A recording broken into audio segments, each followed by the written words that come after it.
I think it's like an old Prodigy remix album that I was fooling around with.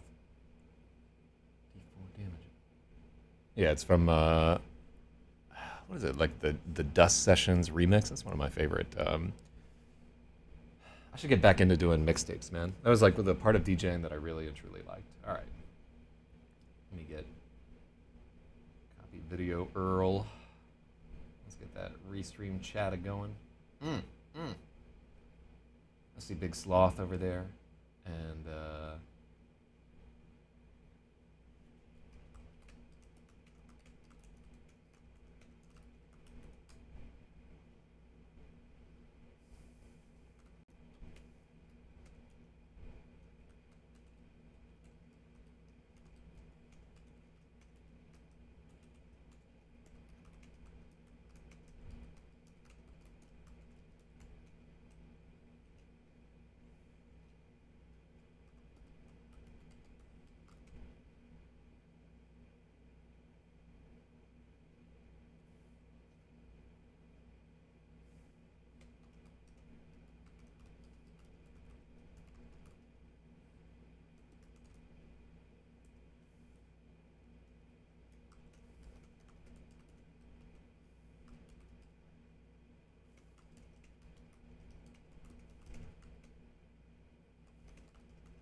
all right. So let's. Start of these streams is so boring. And then, but what isn't these days? I mean, operate. I'm giving operator status to Random D. Random D is just a fucking genius, by the way. If perchance you ever get to talk with that individual, what a G. What a genius. Let me see. Let me let some of these people know that I'm doing my thing. My Twitter is blowing up of late. There's just some really strong. All I post in there is just stupid jokes. I don't ever interact with anybody, but some dope jokes of late. All right, let me get to the bottom of this whole thing.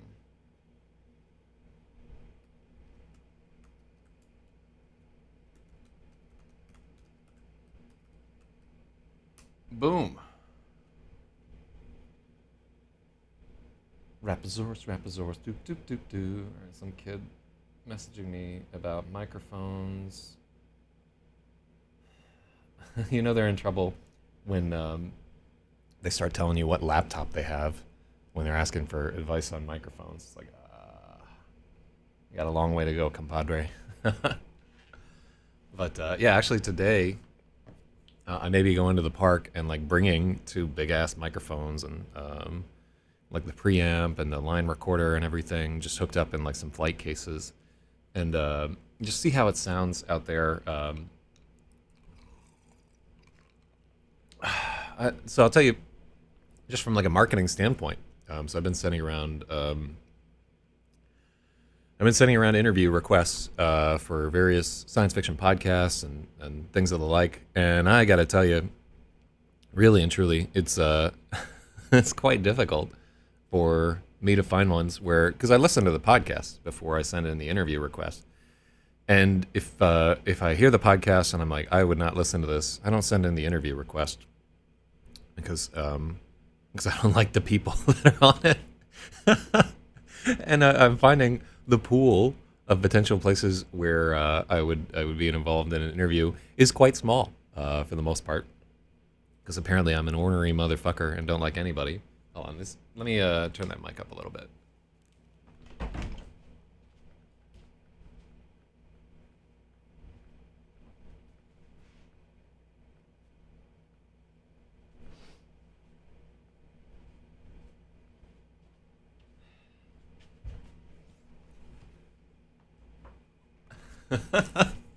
The dog is the best.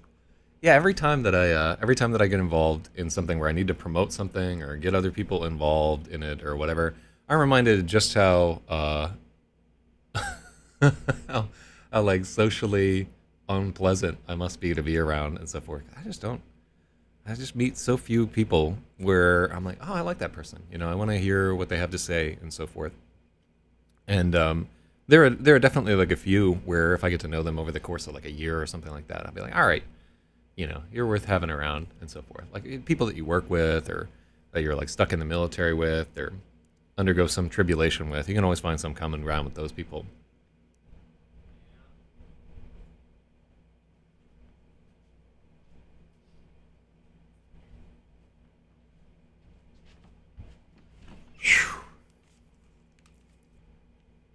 Man, I got to tell you, I am less than thrilled with OBS just dying for no reason of late. But yeah, it happened on the show last night, and the camera has been flaking out and so forth. It's a brand new machine. Well, it's not the machine, obviously. It's like one of a million different things that I've done to it or whatever. It might just be like a new OBS thing. But yeah, I've had a bunch of hard crashes recently. So, the nightmare scenario would be having to re-image this machine and start over from scratch. But once again, I should have just bought fucking Intel. I don't know why I never listened to Time Cop there. But let's see. Let me just let Big Logic know that the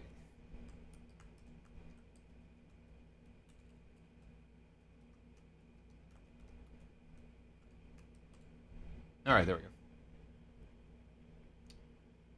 So some people asking for the Twitch stream on top of whatever, but all right, not to blog about it too much, but yeah, just like the tribulations of being like, I guess a tremendously antisocial person would be fair for the most part.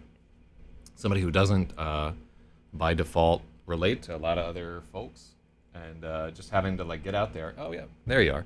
Yeah, I have that Twitch restream just for you, Monochrome, just so that yeah. So this is day 9 of this. Did I get to fucking page 21? Damn, we're almost a little bit more than 2 pages a day. So every morning we go back and review what we did the day before a little bit, just to clue people into where the story is and just keep it like fixed in my mind. What's happening? Did a bunch of work yesterday. We're trying to get through chapter 1.3 today. This book takes place over, I think, 7 different books.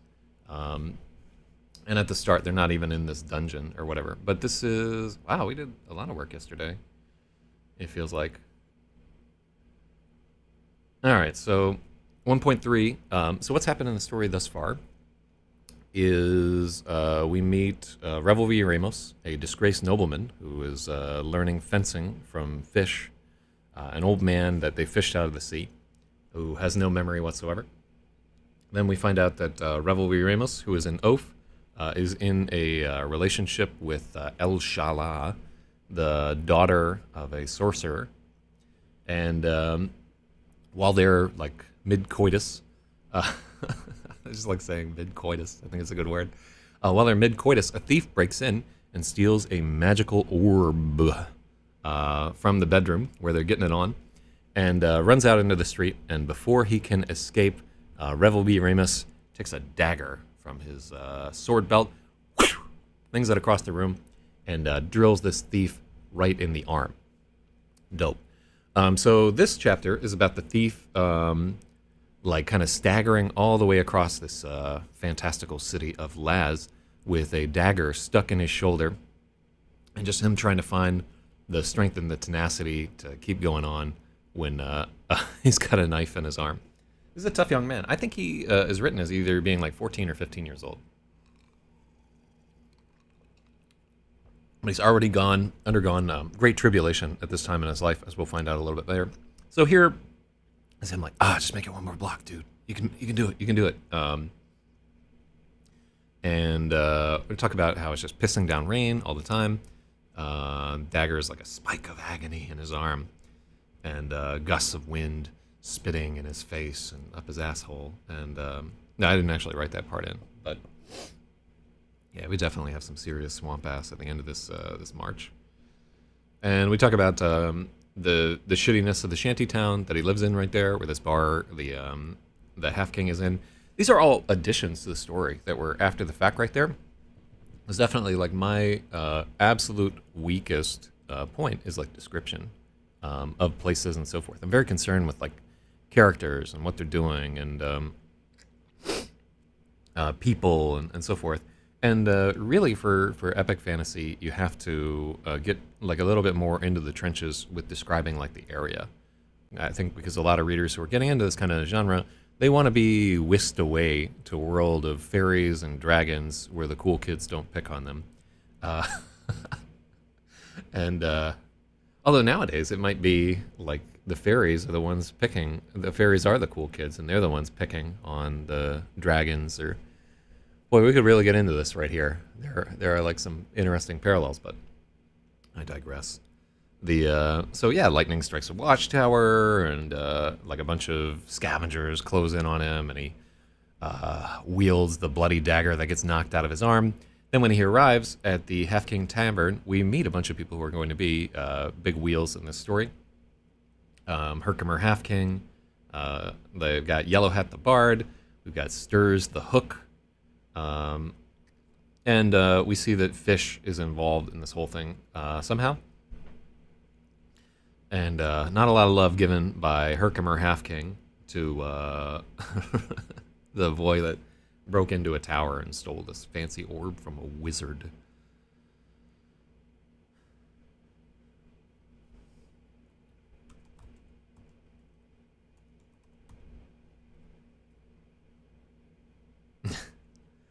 I just like writing tavern scenes and so forth, and like having some of this sort of terse Cohen-esque dialogue in there. I think really they were like the absolute masters in some of their movies of this sort of terse, biting dialogue. I especially think about like Barton Fink and Fargo and so forth, where and really, I mean, like part of it is that they just work with like such fantastic actors for the most part, where they're able to just with like expression and like a few words convey so much. Yeah, I mean, I'm not quite on that level, I assume, but still kind of fun. So then we learned that the reason why he stole this magic orb was he's trying to wipe out the debt that his parents owe. Then he has to bargain to get some healing, and they're unwilling to take him to a healer, but instead they hit him with this magic dust. So this dust shows up in a bunch of stories that I've written in this sort of shared universe, and my idea for this series was I didn't like I don't like people being brought back from the dead, and oh yeah, Fargo's so fucking amazing. Those guys are just there's a reason why they've written some of the greatest films of, or at least directed. And I think like Joel writes and the other dude directs or something like that. But yeah, I have not seen a lot by them where I could point any fault whatsoever. Fargo's just perfect as a movie, really and truly. Oh, just all the choices in it are so good. And fucking Steve Buscemi knocking it out of the park. The dude from Shameless or whatever, who I saw an interview with him on fucking Opie and Anthony, and he actually nailed it and was like quite funny during it. And it's like fucking one of those Patrice O'Neill days, and he still managed to like get words in edgewise, and that's fucking amazing right there. Really, really solid actor. At some point, I might watch Shameless just on the strength of that radio interview. Which is something to think about because I'm going to have to do a grip of radio interviews soon. The most interesting thing is how every one of their films is consistently completely original. I hope I'm capturing some of this. Like every one of the when I get feedback from editors and reviewers and stuff like that, frequently, like one of the things that's coming back is like, yeah, this isn't like other stuff that's on the market, and I like not in an insulting way. I think like just a response to the fact that I'm so fucking goddamn stubborn and want to do things my own way is like a lot of this shit comes out in broad defiance of genre terms, and there's like certain things about genres where I'm like I'm not gonna include like this bullshit in the thing, and I really gravitate towards concepts that I find personally interesting. and we'll go on in them for fucking forever. Yeah, each one of the books has their own style and so forth. I don't ever want to get stuck writing a series, right? Where you have to like just shit out 7 different books that are like 700 pages long and the same characters and the same fucking tone and everything. Like I don't know how those Mazlan guys did it, but it has series writing has like so little appeal to me, and I love each individual story just being like its own kind of its own style, its own flavor, its own characters, trying to say like something new every single time. And it's not an easy way to write. It's much easier to find something that works and keep hitting that note and putting out books. And the vast majority of people who can support themselves on writing are doing that more or less. And all of them, it's not like the notes are so thematically similar. Like if you look at John Grisham, he is hitting some of the same notes in each one of his books, but he's doing like different stories and introducing different protagonists. And but one of the things is as you're writing, certain things you'll just see like pop up in every single book, right? And it's a big struggle to not repeat yourself. Anyhow, yeah, I hope I can put out something on that level one of these days. One of the books that I wrote, Lemon Maybe, and I'm sorry to like keep jacking myself off, but this is a stream about yours truly writing right there. But the last one that we edited in the sort of last quarter of last year, Lemon Maybe and the Electric Lady, I think can swing on that level. Really and truly. It is a fucking phenomenal book. It has a very unique voice. There are some crazy characters in it. And is killing me inside that I can't fucking sell this thing. Of course, I'm not trying really hard. I can't stand fucking pitching these things to agents. But I try anyway. Yeah, very difficult for me to go to people with like my hat in my hand, like, would you take a look at my book, sir? And they're like, no. Fuck off. I get, 1,000 people want me to look at their book. And I know where they're coming from. Like I have a grip of people messaging me for shit like that every single day too. And I know how they feel, but at the same time, and it's my own fucking fault for not being more successful at this point. But yeah, if you want to check them out, you can go to zachzyz.com. It's at the top of the thing. The first 5 books, if you're crafty, you can download them on that page all for free, like the EPUBs and so forth. And then we do these editing streams pretty much every day when I'm not actively working on writing a new novel.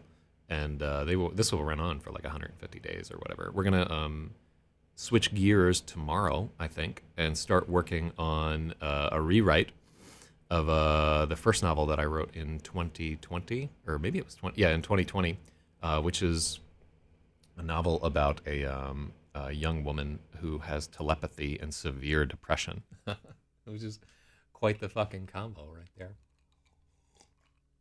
Anyhow, thanks for keeping me some company, and thanks for the other people. All right, so let's get into it. So, this magic dust, I have this in a bunch of my different books. I never liked in D&D campaigns how fucking easy healing was. Like the idea of raising somebody from the dead, to me, in real life, it spawns like a religion, right? Just your characters just getting fucking wiped out and coming back from the dead all the time. I never liked that. The same way that I don't like skeletons, and I don't like technology that crosses over into fantasy campaigns and so forth. I just have like a lot of things that I'm fucking picky about in my fantasy. I don't like steampunk shit at all. All that will like immediately turn me off of a story. And like for instance in Game of Thrones, like where fucking Catelyn Stark comes back from the dead, and they've got the priest that's like raising everybody. Immediately I'm like, all right, fuck this. All right, George. And I just think it introduces so many complications in a story. Like a short story can have a resurrection, or you can have like one resurrection in an entire series. But almost always, when a character is resurrected, they lose all of their power because they're no longer relatable, right? They've gone beyond the veil between life and death. So I try to always have permadeath in my stories. Anyhow, so yeah, if one of these characters dies, they're not going fucking anywhere. They're gone, which is like I think a good pact to have with your readers. It's just if you slay somebody, make sure they stay dead. So anyhow, the dust is basically the way that it works out. So there are gods in this story, but they're very cold and distant for the most part. They don't have a strong influence on people's everyday life, and some people still pray to them, but for the most part, they do not give a shit about mortal affairs. And like I don't know, clerics or true believers or whatever are few and far between, and charlatans abound here. There's Big Jira. So this magic dust, the idea of it is that it's a panacea where it can heal like a lot of serious wounds that would kill you. Like it won't grow an arm back or anything like that. It's silvery dust, and the mechanic is that it's incredibly painful, right? Like if we were doing a D&D campaign, like every time you did this, you would like roll a system shock check. That gets harder every single time you get dusted. The other part of it that's kind of interesting that's come into the stories is that this dust is tied into one of the gods in this fantasy realm. And every time you interact with this dust, like every time you get dusted, you become a little bit more their creature, like you're in their debt. And so they start using you as a pawn more and more. Yeah. I heard a story where the resurrection thing went this way, and I enjoyed it. The girlfriend dies. He begs the gods to bring her back, and the gods say, okay, but first you have to do X, Y, Z. One of the things I like about classical mythology is like every single time somebody ventures into the underworld to pull somebody back, it never goes right for them. They're always turned into like a fucking pillar of salt or like the like the dust thing. That's like a token of like one of the things that makes this particular fantasy realm different is it's disregarded or discarded a lot of the conceits of a fantasy. I like things where things are relatively low magic, even though there's going to be a ton of magic and shit in the story, because the characters are going into a fantastical dungeon that is very much an outlier within this world. But even still, when we get into it, you'll see that not a lot of things work like you might expect. The feel when you bring your girl back from the dead, but she's a coal burner right now. Well, maybe that's where, maybe she would have been alive if your little white dick could have satisfied her. Just putting it out there.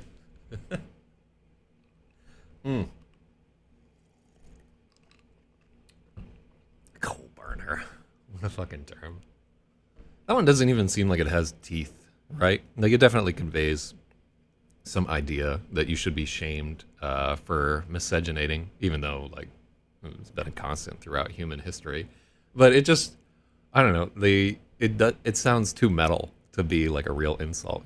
Yeah, she's a coal burner. Like that sounds cool.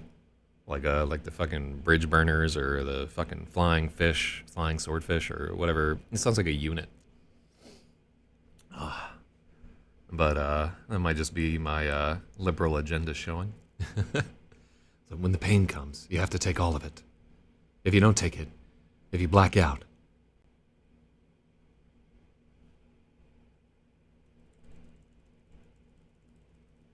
When the pain comes, you have to take all of it. If you black out, you will never wake up. Do you understand? Give him something to bite down on. Take his arms and legs. This is fucking... There we go. And then he advises him to pray for strength and pray the high ones aren't hungry. So just like a little bit of backstory right here.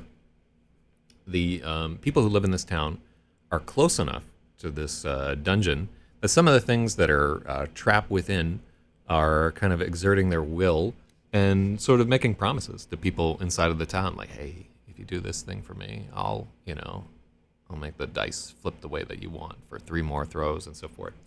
And so they're known as the High Ones, and it gets into like kind of its own vocabulary for these demons under the mountain and so forth. All right, so now we get into the next part of this chapter, which I believe, let me just look through. Hold on, I'm gonna slowly scroll through this. List of YouTube's filter words. Huh? Oh, are you getting fucking zapped? It's annoying. The worst part is that like you can't drop a hard R even if I turn on allow all comments and show at top or whatever. They just don't fucking allow it. All right, so this is 1, 2, 3. It's 3 pages. It really needs to be its own fucking chapter. Because if this one is like 7 pages or whatever.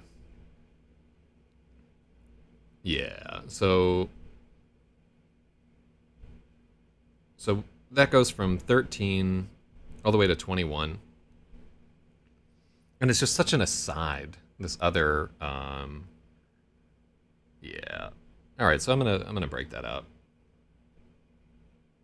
It's short, but this really needs to be its own chapter. Which is annoying because then every single chapter after this I have to reset the whatever. But essentially it's just taking place in a whole other area. All right, so that's what we're doing. We're doing page end, cap over, and then all right, cool. List of YouTube's. I would honestly be interested in a list of what they're filtering out, what they think you can't say. Shit like Tiananmen Square and fucking probably like Ladyboy and all manner of slurs that you can't, you're never allowed to say. I think it's Command Shift Enter. Nope. Maybe it's Control Shift. Nope. And Z. Command Shift Enter. No. Command Option Enter. No. Control Option. Nope. Fucking Control Shift. Nope.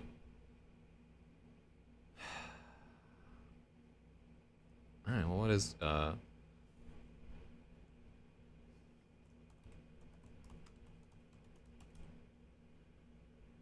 Control plus Enter? Now this is fucking Pages Mac. You always have to do this. It's so annoying that they're function command return. Yeah, there we go. So function command enter. Boom. Free Jubert. The victorious anti-Kong-fusing war of 2020, Avian Massacre, the struggle against Yank aggression. A YouTuber named Enter the Stars has a list. Red and Neck. What the hell is Red and Neck? Yeah, function command return is how you enter a page break in Pages, because they are Apple. Or as I like to call it, crapple. Oh no, my indents in the fucking story are 0.49. Why? Oh, killing me IRL. 1, 2, 3. Worse UX. Yeah, it's really. Although I'll tell you one thing that they do well, that Microsoft does not do, is like there's not like a bunch of shit on my screen that I can't make go away. It moves everything out of my frame of vision, and I can just focus on the story.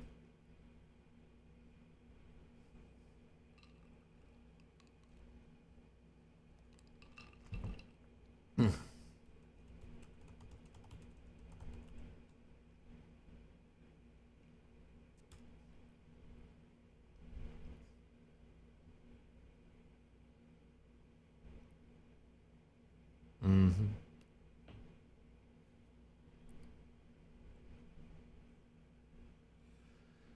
Everything. I mean, the worst UX has got to be that tux. You know what I'm talking about. All right, so let's give this a try. This is a little repetitive with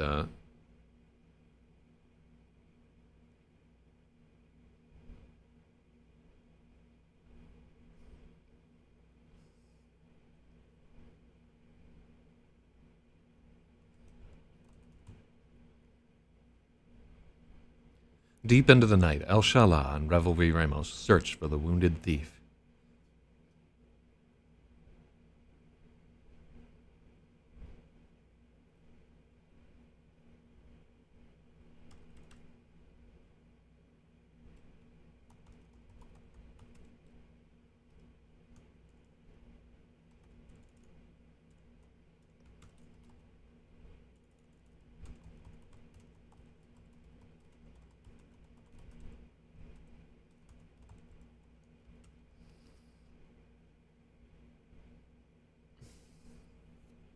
I think Windows actually got better than OS X in the last 3 years in terms of UX. I mean, it's debatable. They just rolled out an update yesterday that tells you what the fucking weather is by default in your bottom bar, which I don't know. It's not terrible. I like that that's fucking happening.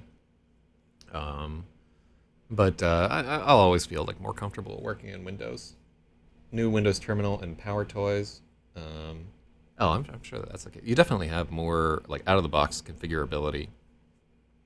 Um, yeah, you do Linux, so whatever. I still to this day don't know how fucking all the different desktops on OS X work and all that shit and like hot corners and all that. I just every time I have to fix somebody's computer and they have all that shit on, I'm just like, ugh, why?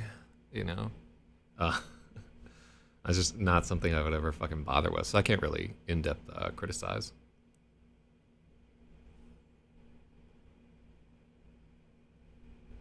No, I don't like. I actually don't like.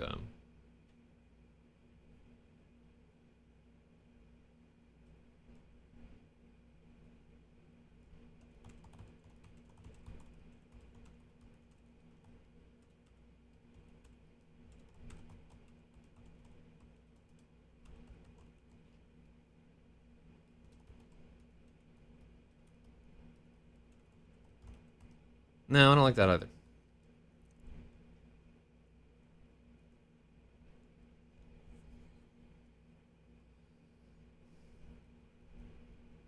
Hmm.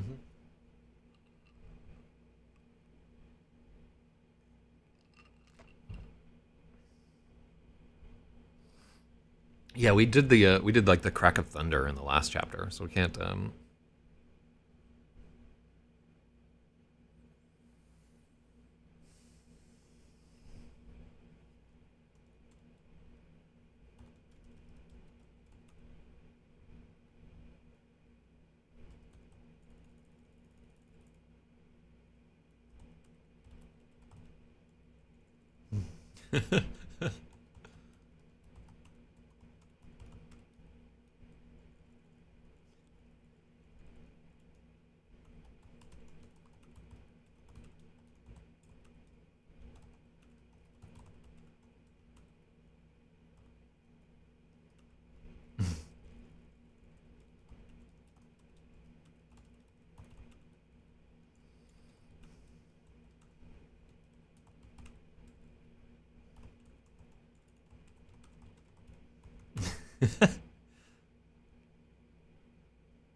I like maybe like scour the street.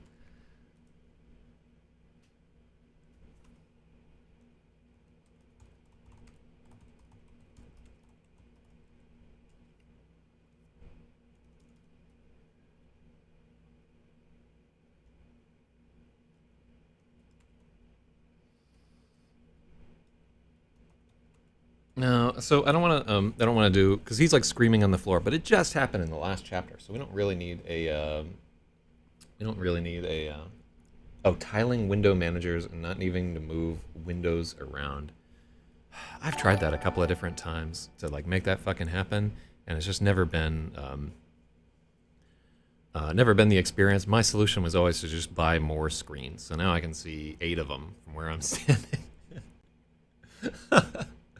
Yeah, it's that rough, really and truly. So let's see.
Windows Power Toys has a thing called Fancy Zones. It's been a long time since I've installed Windows Power Toys.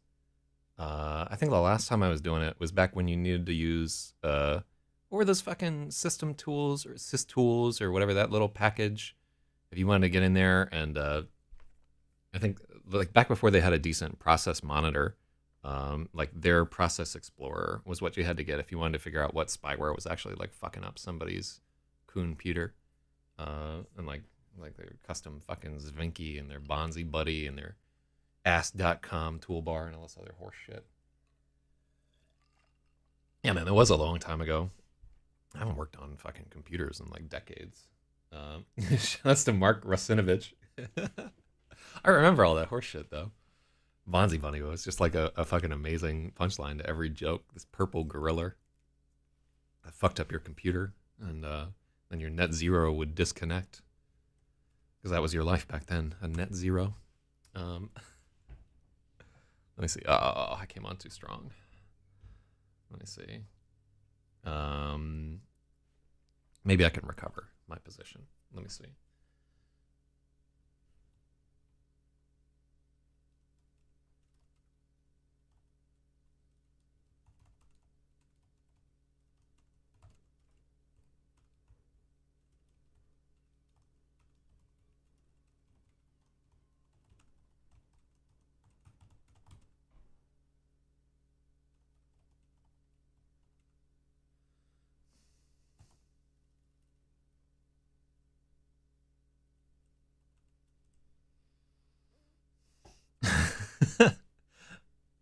So like, yeah, this is not a good line.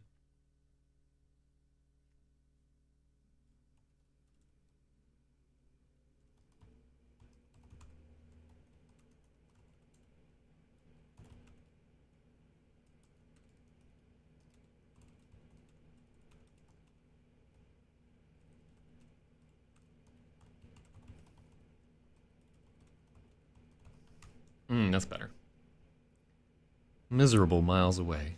Is that even a good start to a line? Sorry to be that guy, but what is going to be the point in this story right here? Yeah, like it's just a bunch of people hop into a fucking dungeon and explore it and get into all kinds of adventures and traps and so forth there. And then there is a climactic final showdown between all the different people who are delving into this dungeon, trying to figure out the mystery of the RAPAXORIS. And then everybody gets what's fucking coming to them. Hell yeah. It's very similar to the structure of Lemon Maybe and the Electric Lady. It's really the only structure I write. But yeah, you know, like people wander around searching for purpose, get into a giant fucking fight, and learn a lesson. The end. Yeah.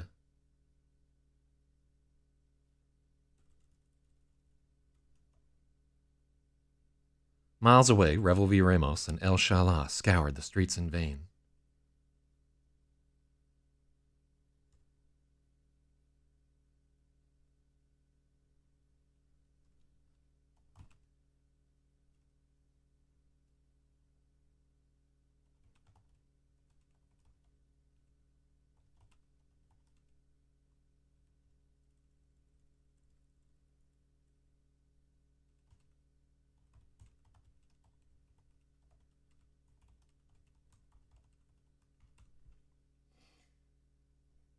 Oh no, yeah, talk how you fucking want. It's up to me to just pick out the things that are interesting and useful in this whole thing.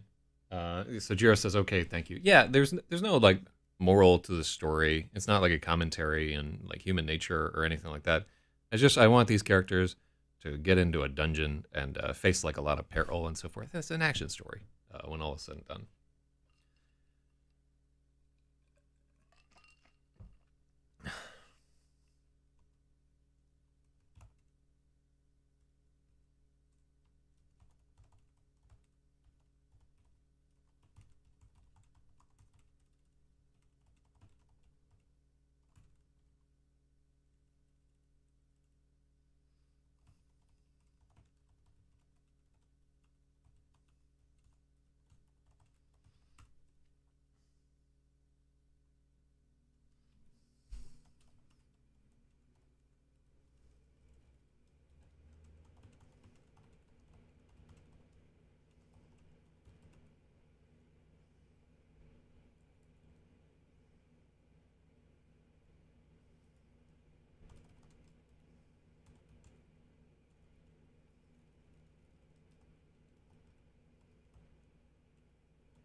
Mm-hmm.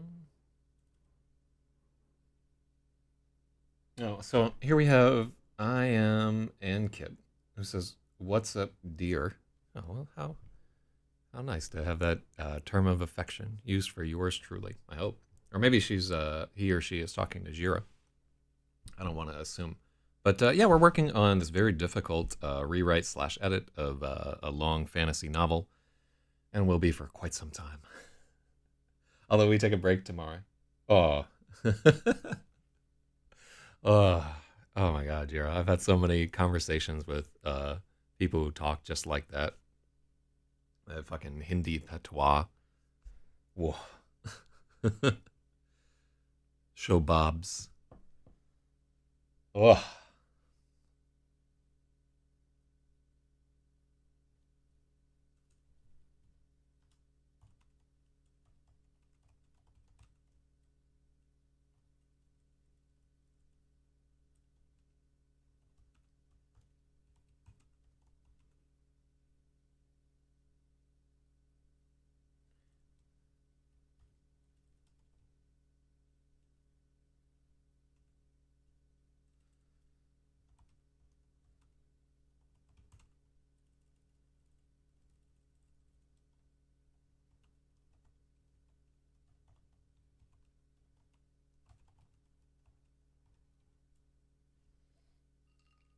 Your biryani is ready, sir. Oh man, there's this one spot in Manhattan where they do like a house special biryani with like goat and chicken and lamb all up in there, and it's so good. Three animals that uh, Indian restaurants do. Yeah, I'm like always kind of suspicious when they offer beef in an Indian restaurant. It ain't right. It ain't right. I'd rather get at that mutton.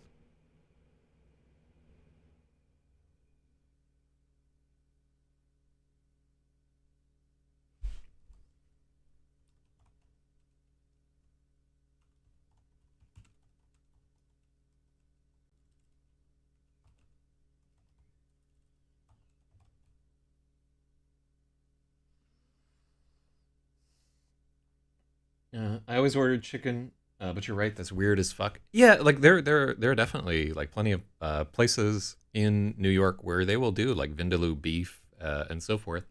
And I guess there would be, um, it's not like it's no reason not to. But yeah, for some reason it doesn't work. You know what I mean?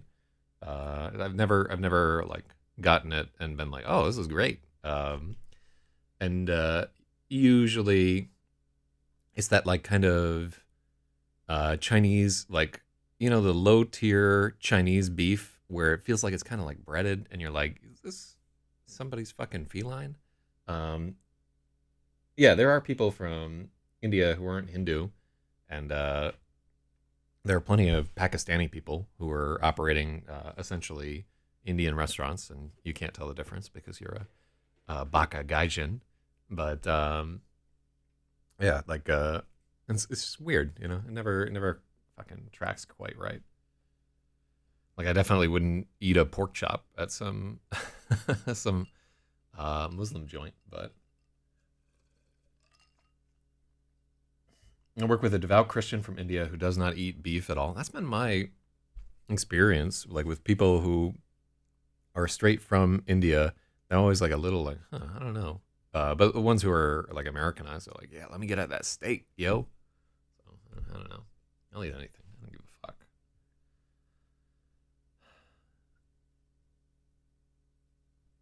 Although, like as I say, I'll eat anything. As I was just expressing reservation about tandoori beef. So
All I know is I now want to watch Pulp Fiction. Yeah, it's always a good time for that.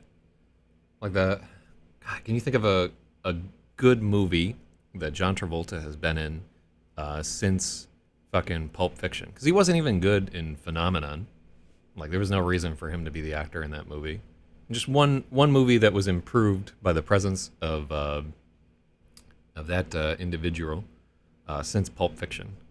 I'm really reaching, and I saw fucking the first half of Battlefield Earth before I walked the fuck out of the theater. So I'm scarred for life. God.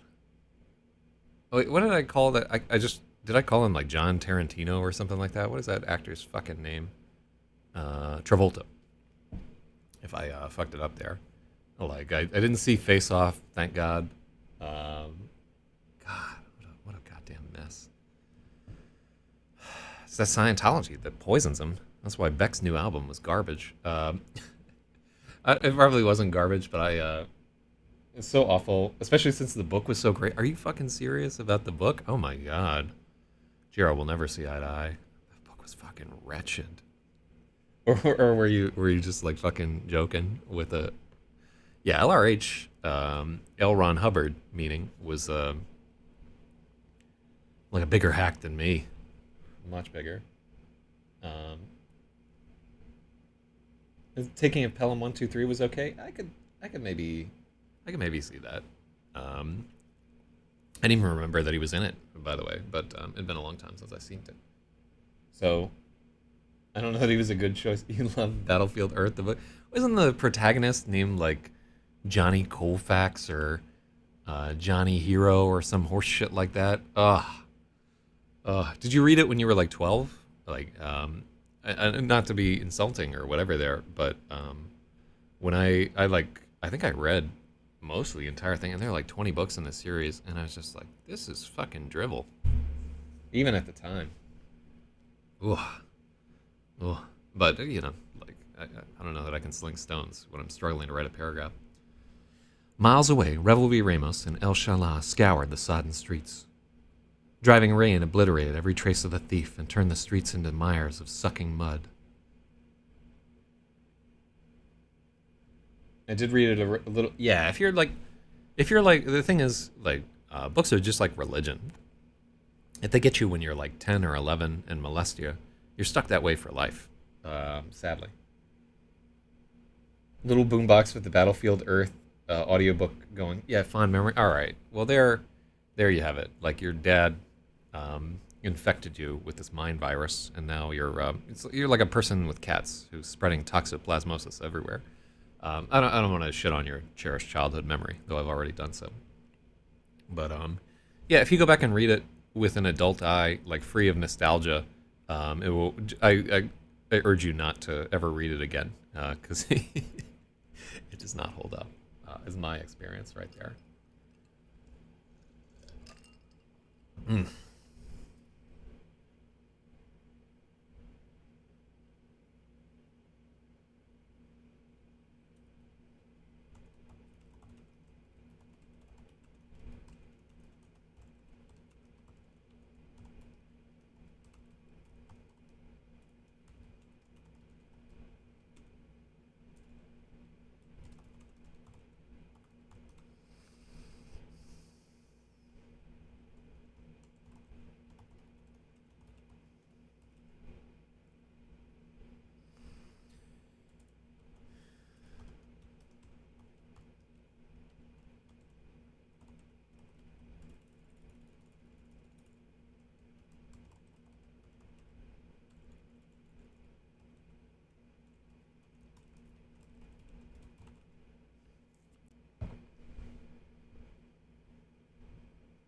Do I have to be careful about what I'm reading during a book write? Does it affect your story? I used to be. When I was, had only been writing for a year or two. You would find I would be like super impressionable, and like I'd find like all these Hemingwayisms like popping up in my stories or whatever, just bits of that author's style that would like stick onto you. But as you get older, you're more like set in your ways, and just less enthralled with what other people are doing for the most part. and less likely to steal their shit. Um, as you and this is just me, like it's probably different for everybody, but as I've become like more vain, and had like frankly like more difficulty getting into the writing of other people in my genre, um, it's less and less likely that I'm going to be influenced or whatever they are, because I've just I've gotten like so fucking specific. And at some point, I probably need to break out of that a little bit and recapture the joy of reading in my genre. Like I probably need to take like a break from genre writing for like 6 months or something like that, and really like find books in the genre that I enjoy again, because I do read stuff that I really enjoy from time to time, but I know it used to be that like if something was science fiction, I would just love it by default because I was so enthralled with it. And then like anything, as you read more and more into it, it takes something like better and better to get you to that place of like, oh, that's so cool, you know what I mean? And yeah, definitely. Uh, and so like I find like I'm more now more like drawn towards and I'm old now too, but I'm more into like some of the classics, and more into um, just people where they really have like a, and I struggle to say like more literary bent or whatever there, but I just have less patience for bullshit at this point. Yeah, I've read that. I've read the all the Foundation, even like the prequels and all the other stuff. I read all that way back in the day. It's been years since I've revisited it. But like anything Golden Era sci-fi, I should go back to that because I love all that stuff. I'll tell you what I read recently that I fucking loved was like the original Conan the Cimmerian, like all those books from way back in the day, where they're just collections of short stories that he had published in magazines. And that guy died super early, but I think Howard was the writer's name. They're so fucking good, and really, like when you read them, you see how like what a tawdry and cheap copy the Schwarzenegger movie was, and just how like amazing and vivid some of his writing is. Um, Amazon says that since I bought your book, I might also like Isaac Asimov. I get, yeah, like a lot of this shit is kind of like a throwback, really.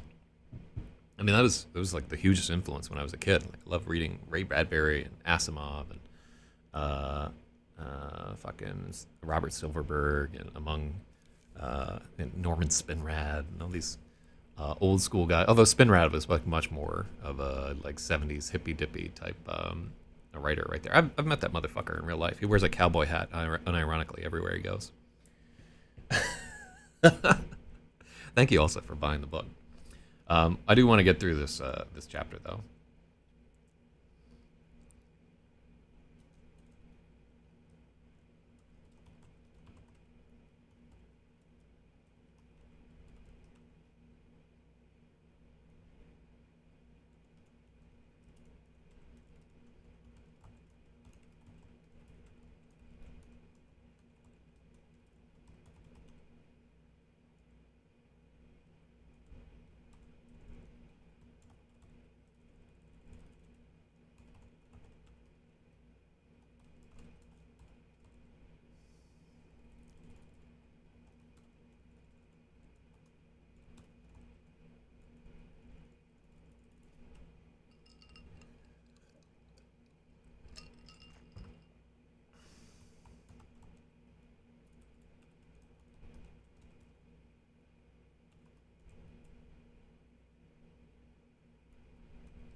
Morning, Lodi. Um, I am watching this over one bar at Dr. Phil's farm, so I can't even read your stuff. LMAO. Well, I'll try to read it aloud. What's Dr. Phil's farm? So, yeah, if you find me like deep in concentration, where I start not reading out the lines, that's where I really get into the rewriting. So, miles away, Revel V. Ramos and El Shala scoured the sodden streets. Driving rain turned the streets into mires of sucking mud and obliterated every trace of the thief. The pair spent fruitless hours plodding around the tower in an expanding circle, wading into alleys and poking through piles of garbage.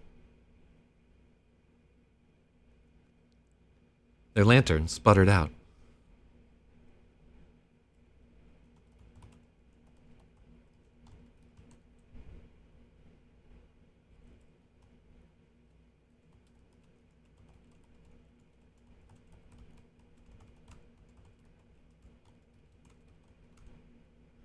Just as a storm finally broke.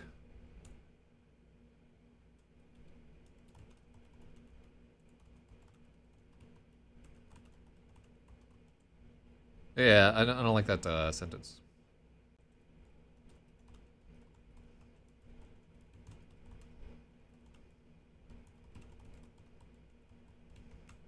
Their lantern sputtered out just before the storm broke. They were utterly miserable, soaked to the bone and spattered with gray filth.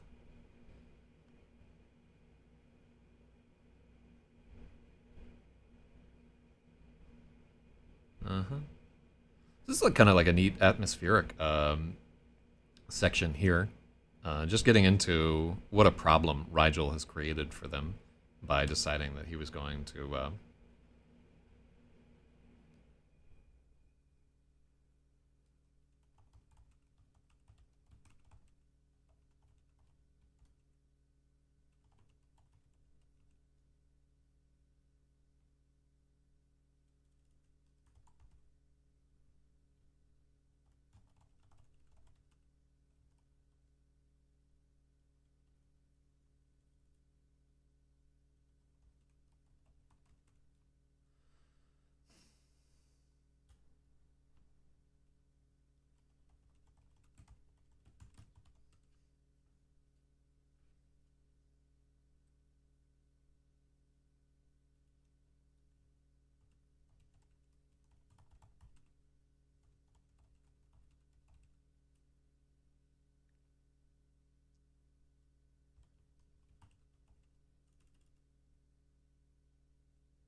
Mhm. They were utterly miserable, soaked to the bone and spattered with gray filth. A thick fog rolled in on the heels of the squalls, pitching them into total darkness. Pitching them into darkness.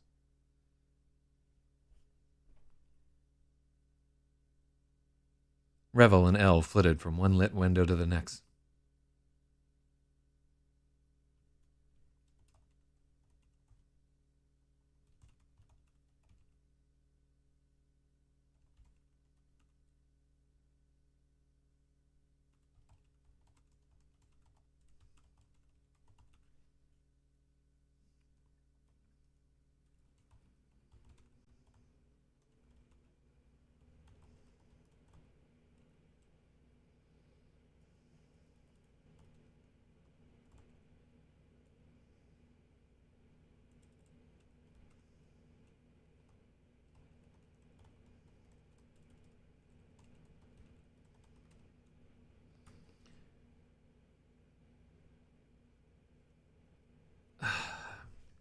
The pair flitted from one lit window to the next, drawn to the dying hearth fires like moths.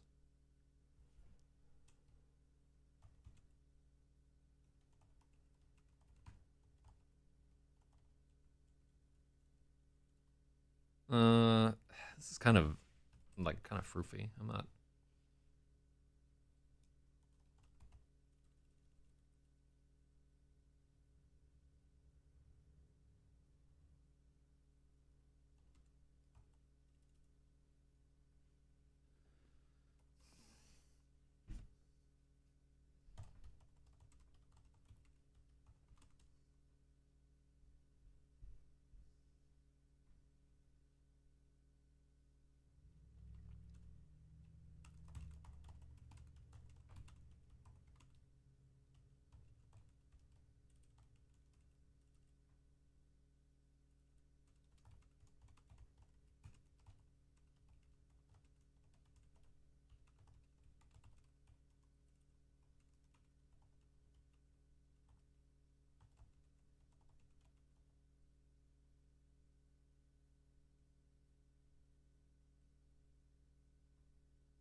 Okay.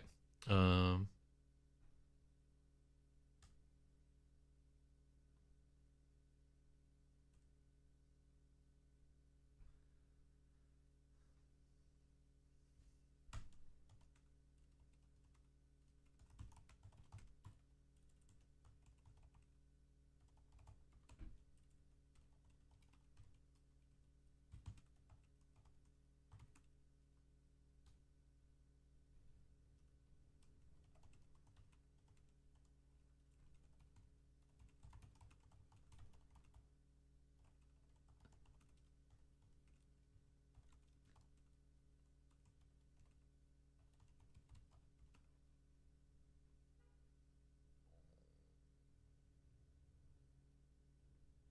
Mm-hmm.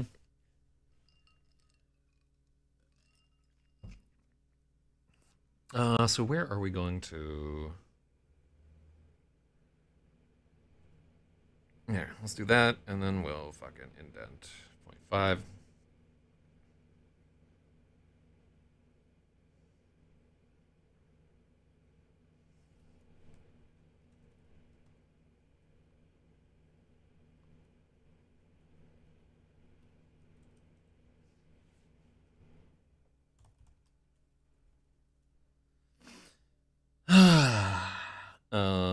What are they? They're amateur detectives.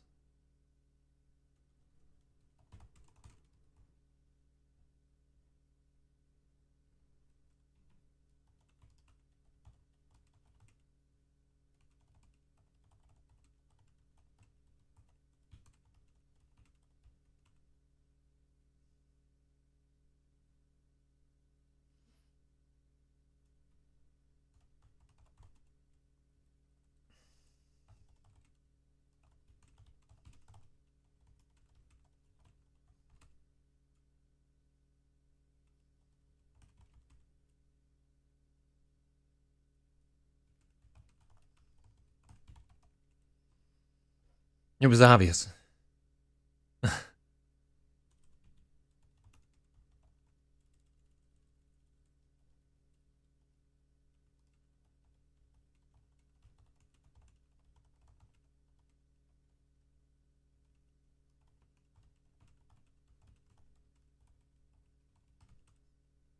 I like that. I like that establishes like a little bit more of a codependency between the two of them right there. Thick fog rolled in on the heels of the squall and blotted out the moon.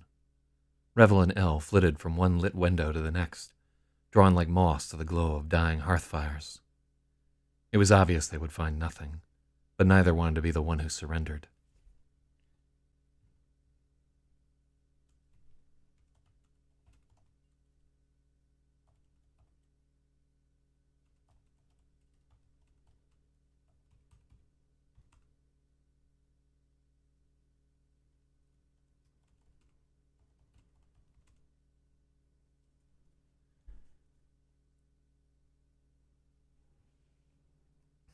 It was obvious they would find nothing, but neither was willing to be the first to concede.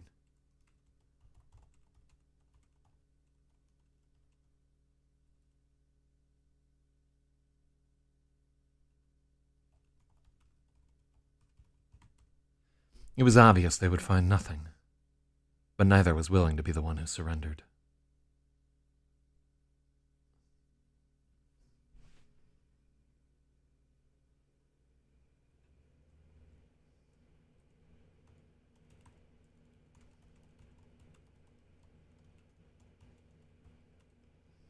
It was obvious they would find nothing, but neither of them. Yeah, this has to. This needs some work.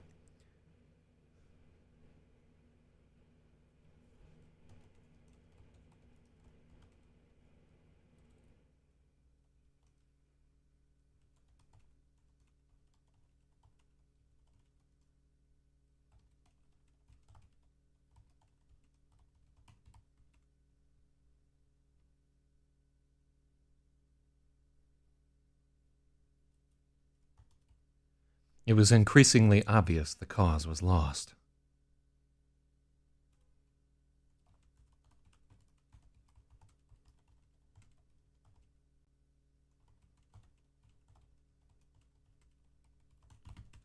The cause was clearly lost, but neither wanted to be the first to surrender. Oh, I like that much better. Boom.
As Rigel howled,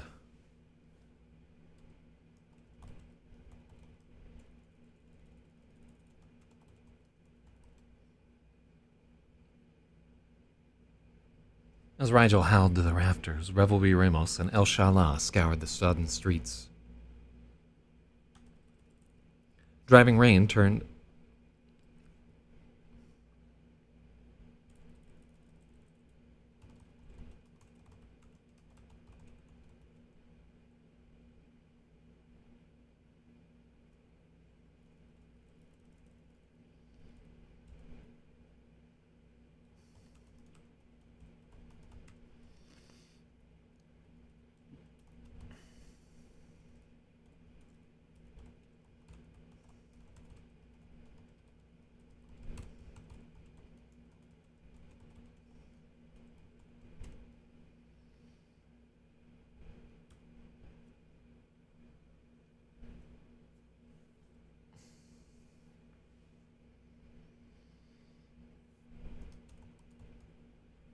the rain had, as Rigel howled to the rafters, Revelry Ramos and El Shala scoured the sodden streets. The rain had long since obliterated every trace of the thief's trail. They spent fruitless hours plotting around the circle. They spent fruitless hours plotting around the tower in an expanding circle, wading into alleys.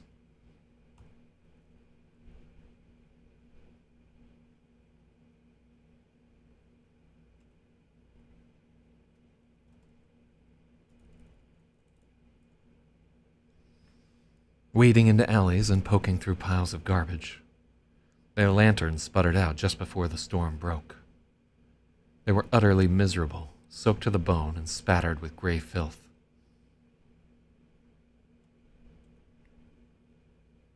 And this is a semicolon. Mm-hmm. Yep. Thick fog rolled in on the heels of the squall and blotted out the moon.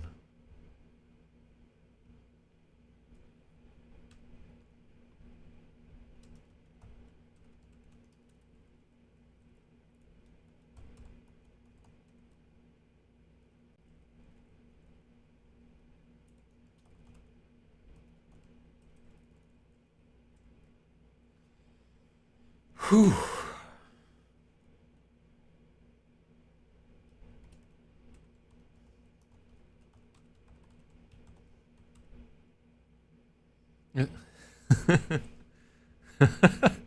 I like this.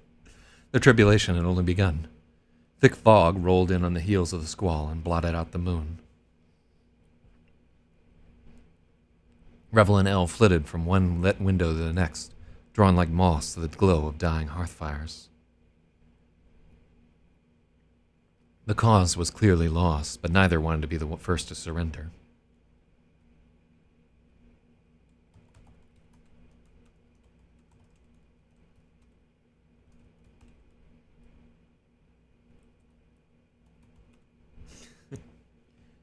Oh, what the fuck? Oh, fucking... Why am I on a VPN? That's annoying. Now I gotta disconnect from this fucking VPN to get the chat back up.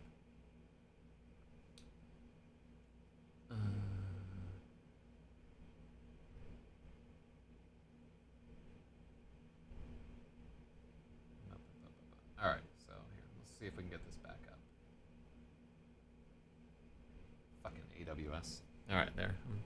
I'm back. I'll have to squint across the, oh shit, 7 years. Maybe I can see this on the other control panel.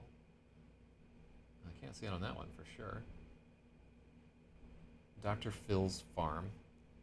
Successfully reconnected. Alright, hold on. Let me just see if that was anything important. It might be a fucking edit that I need to get a hold of.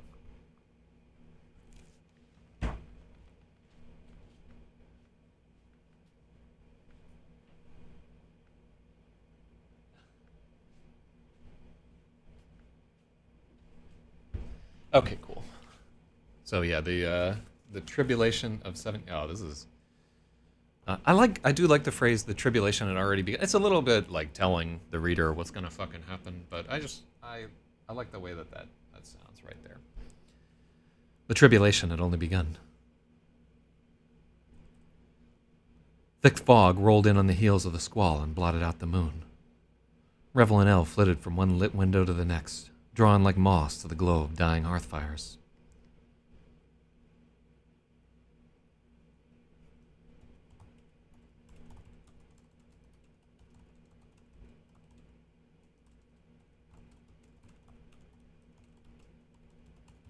Both knew the cause was lost, but neither was willing to be the first to surrender. I was making Bible jokes. It's always helpful, really and truly.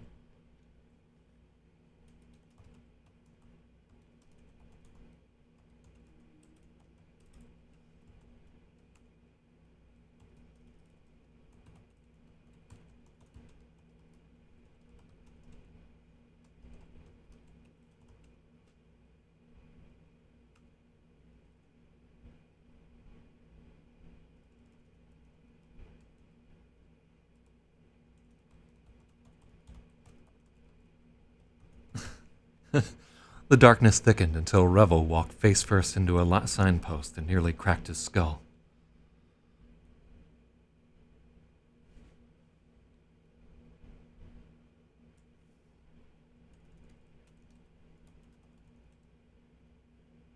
The dark was so thick. How thick was it?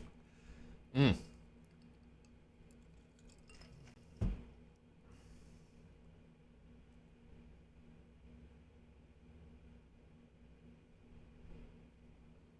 I like the how thick was it? Fucking Johnny. You know that song "Angry Johnny" was actually about Johnny Carson, who was mad that she wouldn't fuck him. Little did you know. Wait, who did that song? I want to say it's like Fiona Apple or a Poe. All right, yeah, there you go. So yeah, just these little known facts about about the history of music. Like, given a chance, she really should have fucked Johnny Carson. The guy's a legend. Although he would have been 70 at the time. Maybe he was dead when that song came out. All right, hold on. Let's find out. So 1995 is when it came out.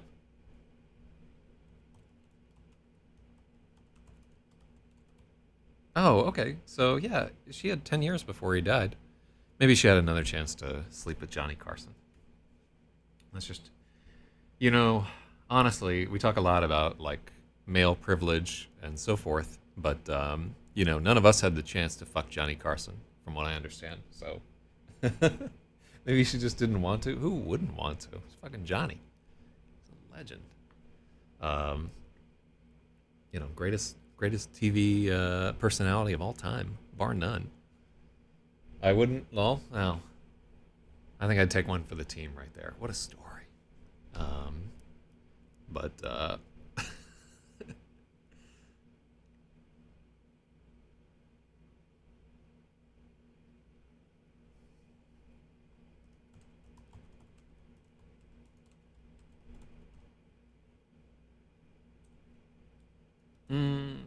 hold on.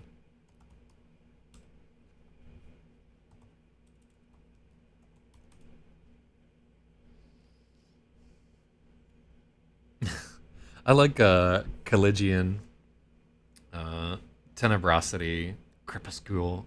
This is all like super hokey.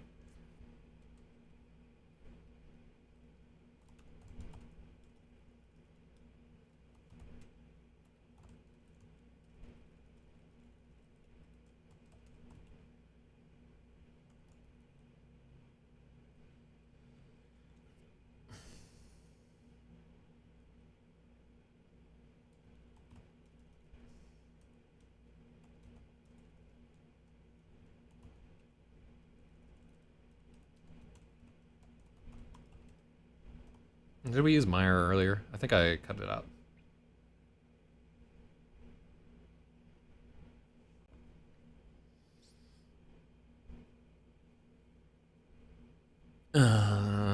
We could use plotting.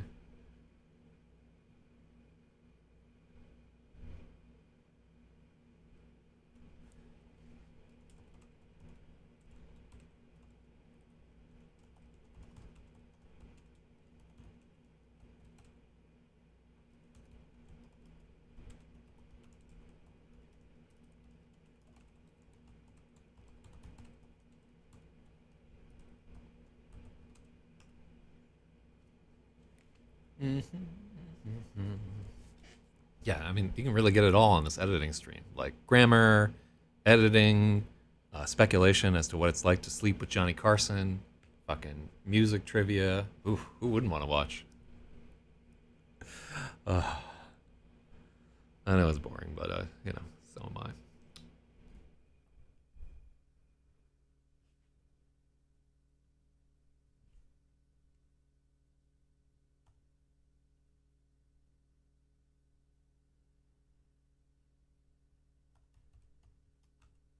They trudged into the hopeless black until Revel walked face first into a signpost and nearly cracked his skull.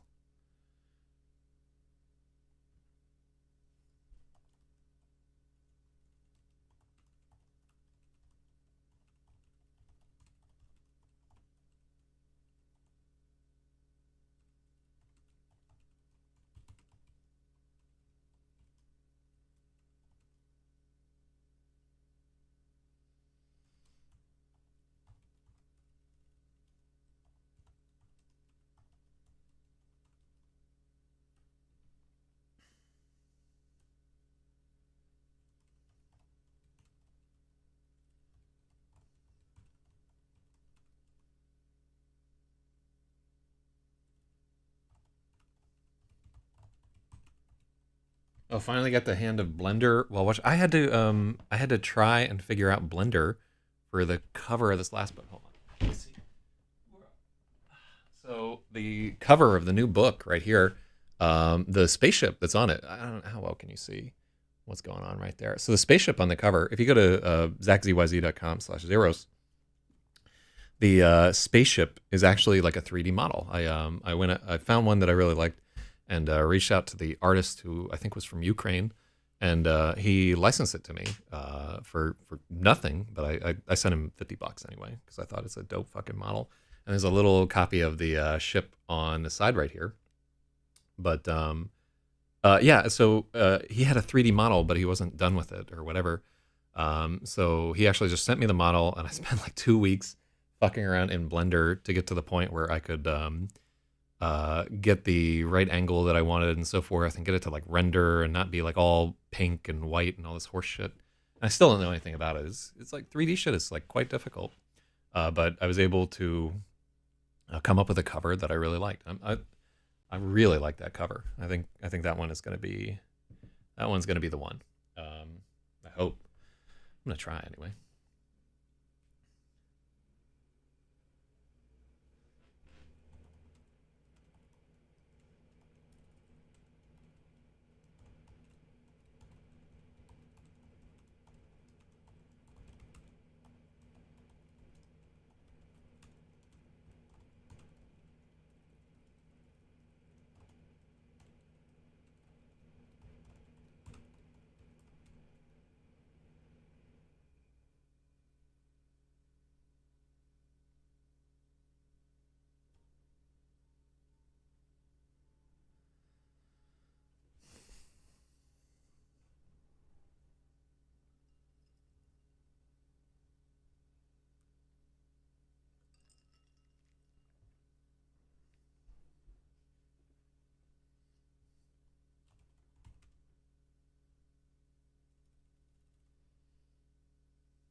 No, like a hopeless merc.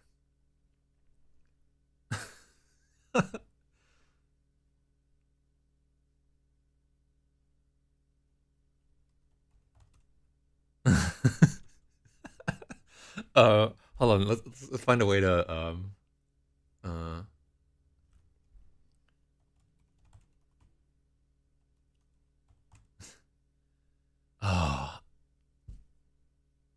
I want like some pun for the fact that his adversary is a sign. Uh, like you could call it a stoic adversary. A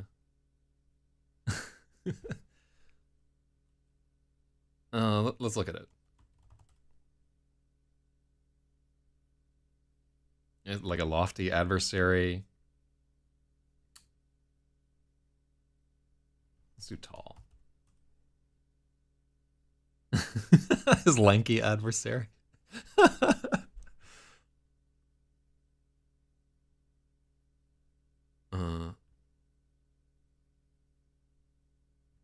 how would you describe a sign?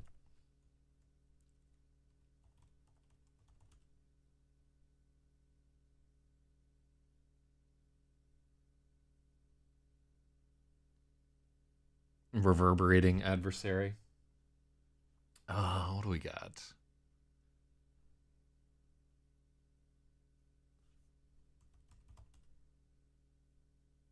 Like Liginous. Uh,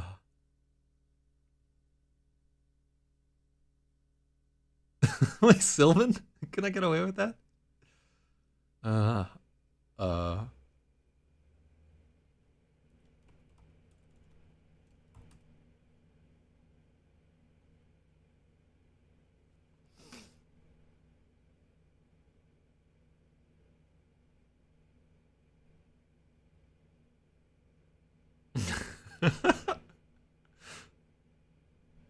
Maladroit. He's Maladroit, not the. I just want unyielding adversary.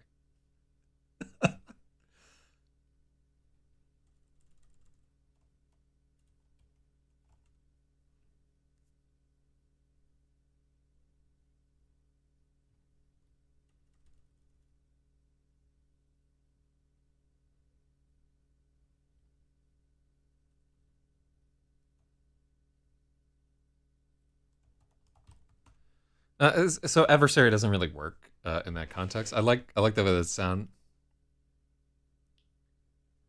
Uh,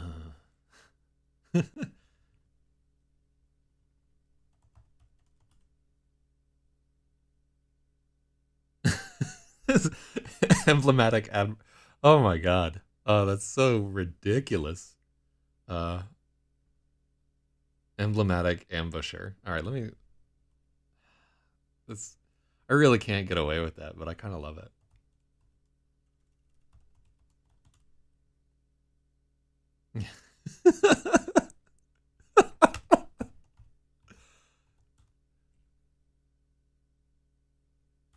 Oh, oh, it's so bad. Whose viewpoint is the story written in? So we have a narrator here. Um, POV. I would say this scene is in the narrator POV. It's not in a strong POV for either character the way that it's written here, and this is meant as a humorous interlude to just show that these guys are fucking bumbling around and can't find the guy. This chapter is a joke, right? Which is why like something like emblematic ambusher.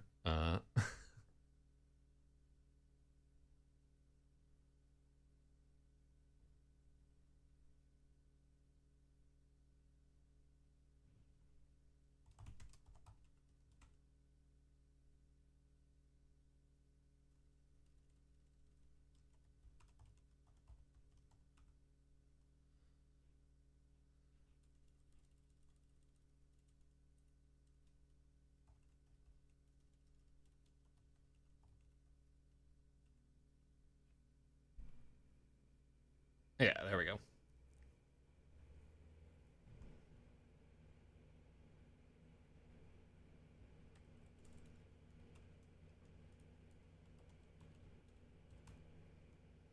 With a hiss of pain, Revel squinted up at his emblematic ambusher.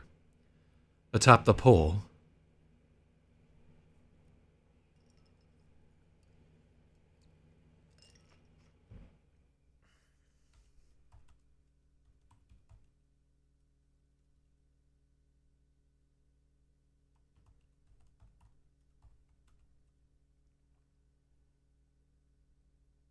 Let's see.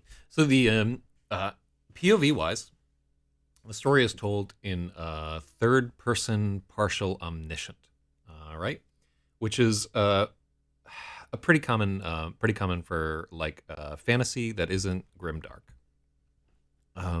Probably it's like the most. I would say that it's like the most common. Certainly, like Wheel of Time and so forth is written in that in third person, partial omniscient, and so forth, where it's definitely not. I don't think it's third person omniscient right here, but there are like a few details that will pop in that the characters might not know or whatever. So we're not fully limited to exactly what characters know. But anyhow, let me get into it here. Really only gotten through like a few paragraphs of this rewrite.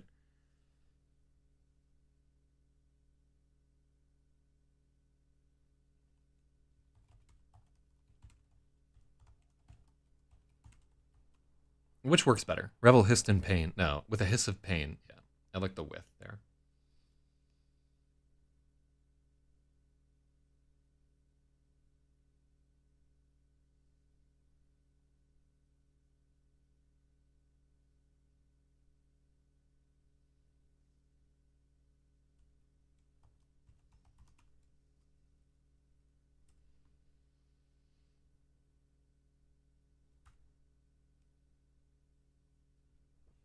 I wonder if I need quote marks here because it's yeah, I think you do need quotes. Um, maybe it's single quotes. Um, Here, let's take a look.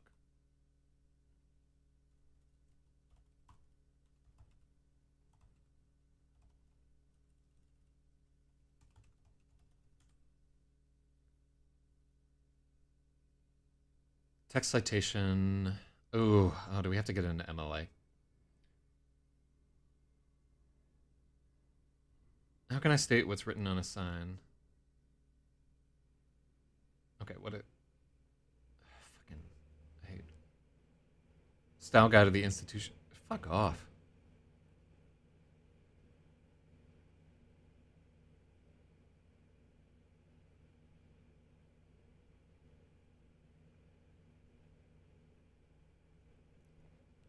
Writing.stackexchange.com.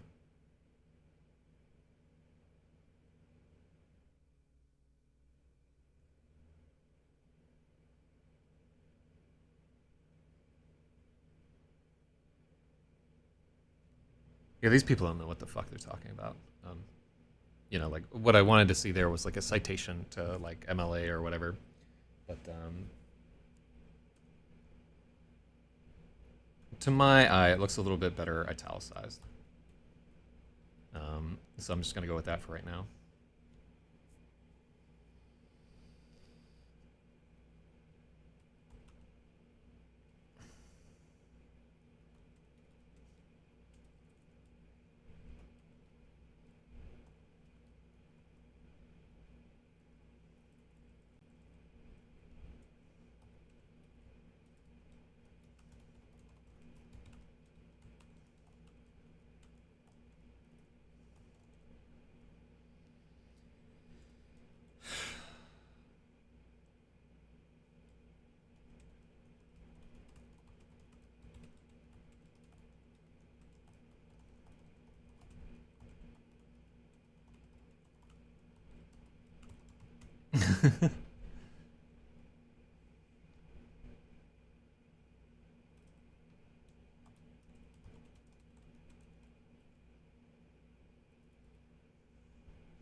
Okay, 1:30 a.m. Thanks for streaming this. See you later. All right, yeah. Good luck at 1:30 a.m. God, where would it be 1:30 a.m. right now? You got to be in Australia or something. I would assume.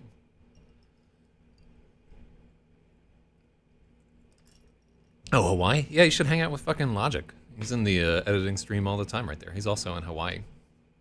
Y'all could be homies. Um, yeah, yeah, for real. Yeah, if you didn't know, Logic lives in Hawaii, and he's a pretty chill dude. 3:30. You fucked.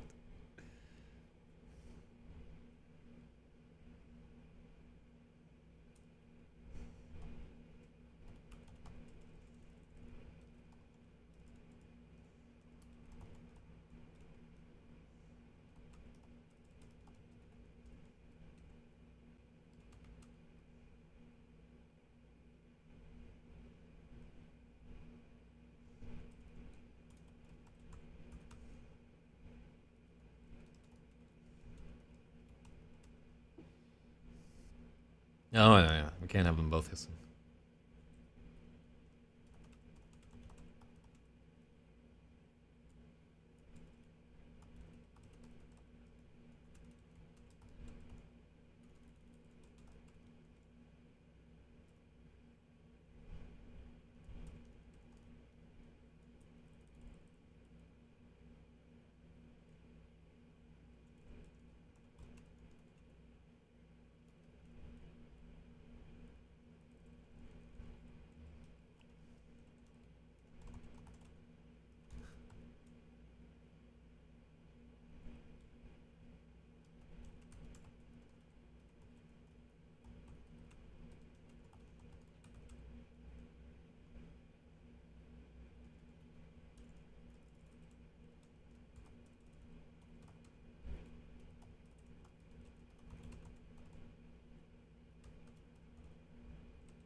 Watch where you're going. You'll draw the guard.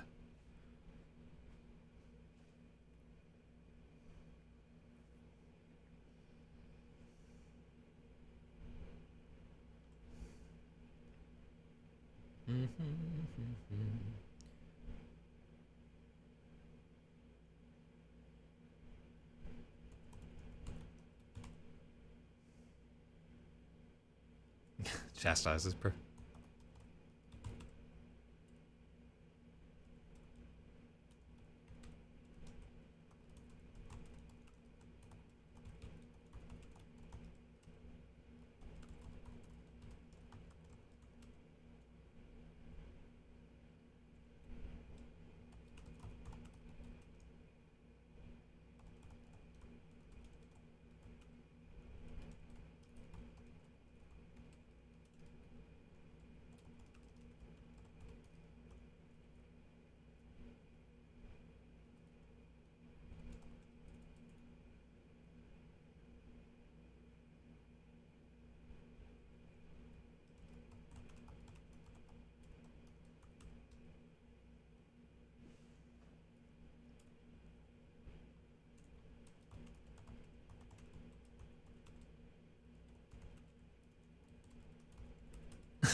Oh no, that doesn't quite work. Yeah.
I, as if in answer, the moonlight broke.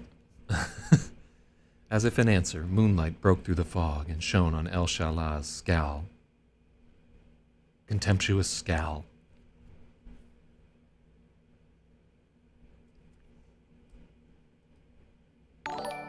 Mm-hmm. So thank you for the follow there, lone subscriber. You see me. I myself am stumbling around in the fucking dark on this story. Oh.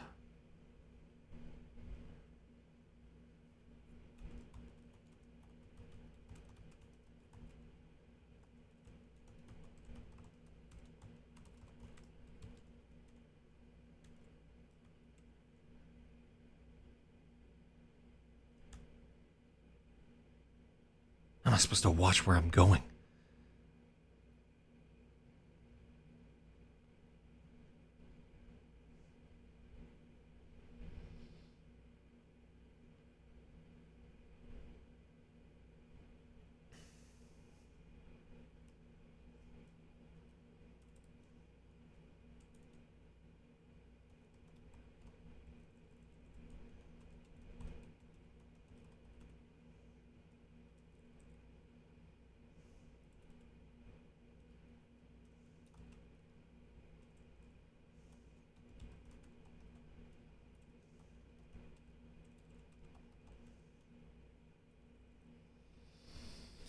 Ooh.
Mm-hmm.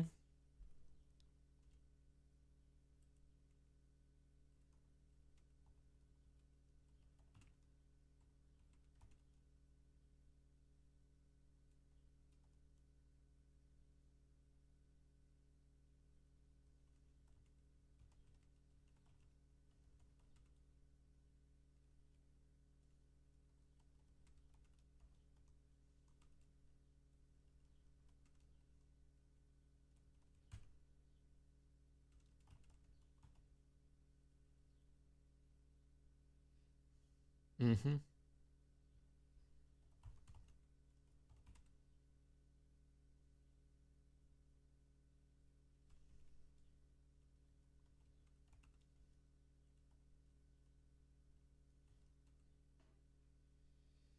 Whew.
Mm-hmm.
Mm.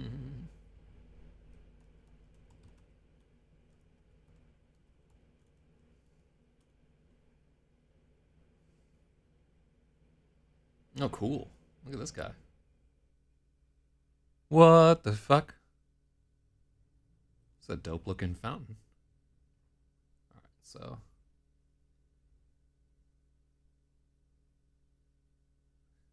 nice. That's what we're trying to get to. Fucking alabaster.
Mm-hmm.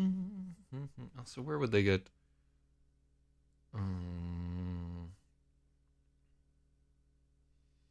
Fuck. I have to look at the map of this whole situation right there. Um.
Mm-hmm.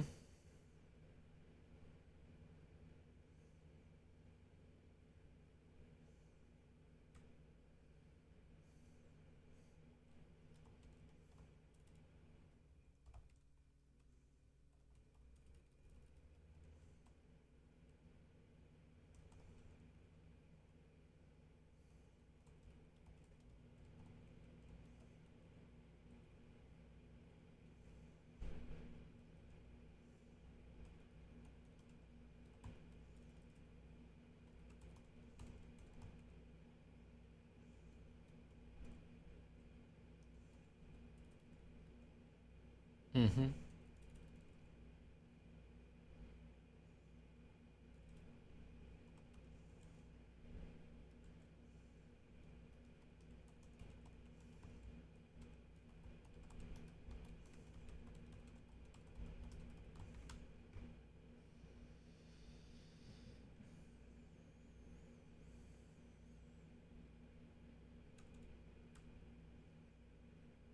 Oh, there we go.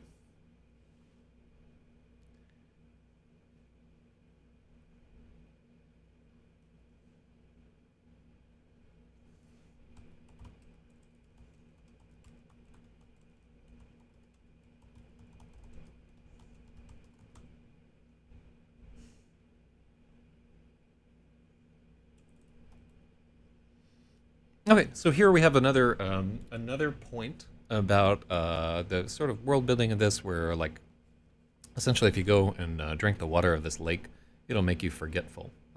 And the idea is that if you're like deep into the lake and exposed for a long period of time, you'll forget fucking everything. Um, mm-hmm.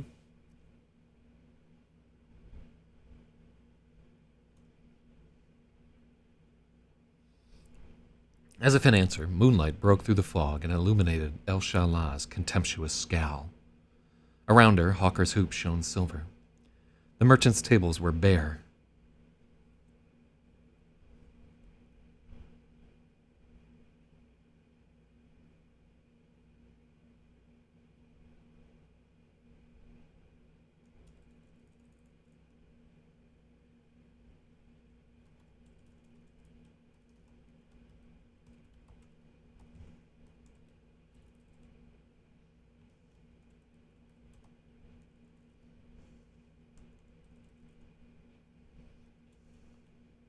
Mm-hmm.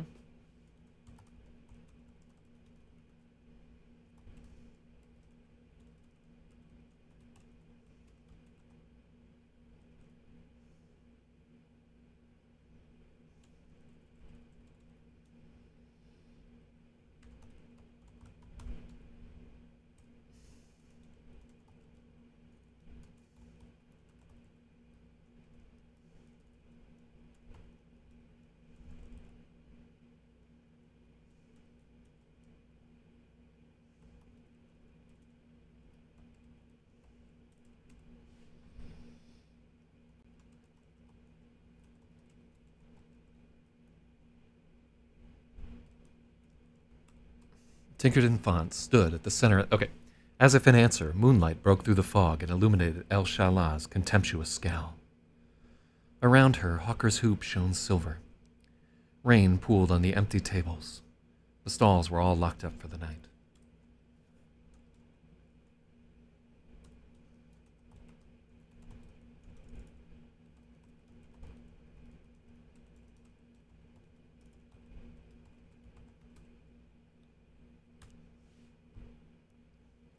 At the center of the plaza was Tinkerton Font, a 15-foot, a 15-foot statue of Laza La rose from the overflowing pool, carved from a slab of black Iranic marble. The sculptor the sculptor made the sculptor had made Laza's arms as thick as a normal man's legs. Water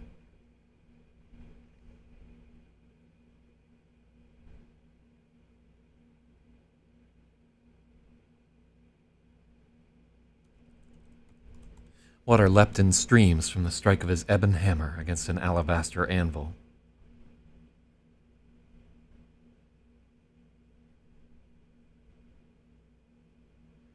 The fountain was ringed.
Mm-hmm. So this is a lot of exposition, just talking about a fucking statue. But the idea is it gives you a little of the background of like, oh, okay, this is the city, and this is blah, blah, blah, blah, blah. At the center of the plaza was tinkered in font. A 15-foot statue of Lazala rose from the overflowing pool, carved from a slab of black Iranic marble. The sculptor had made Laza's arms as thick as a normal man's legs. Water leapt in streams from the strike of his ebon hammer against an alabaster anvil.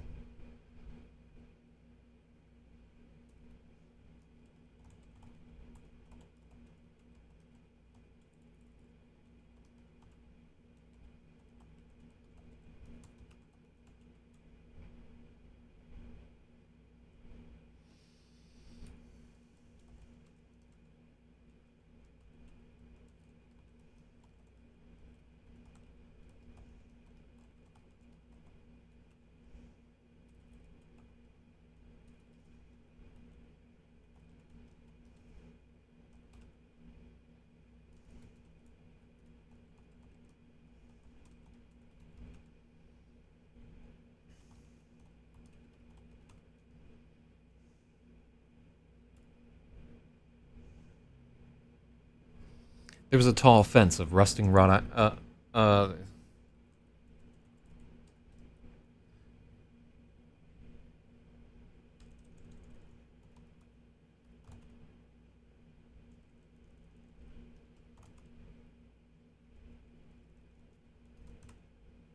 Mm-hmm.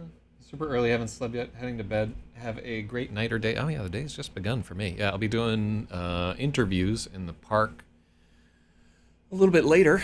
Um, yeah, I've got like a bunch of work that I need to get done today. Honestly, yeah, I work much harder on the weekends than I get to on during the weekdays. But yeah, it's going pretty well so far. Just working very hard on this edit, so you're not missing anything. It will just be me rewriting for the next hour or so. Good God. Yeah, thanks for tuning in, and good luck with your own writing or reading or whatever you got going on.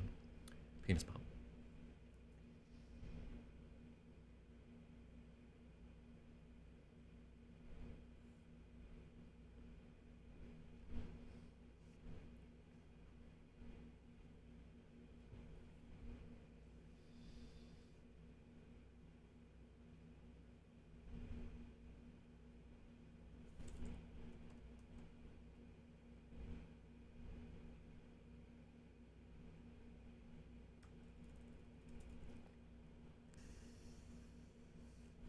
A tall fence of rusting wrought iron.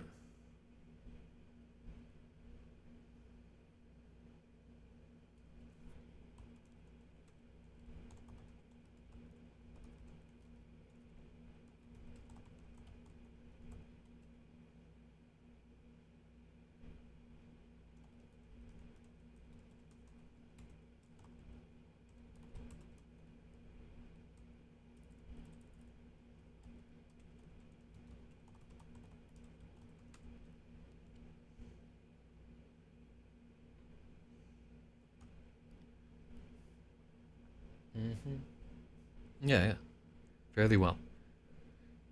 Water leapt in streams from the strike of his ebon hammer against an alabaster anvil.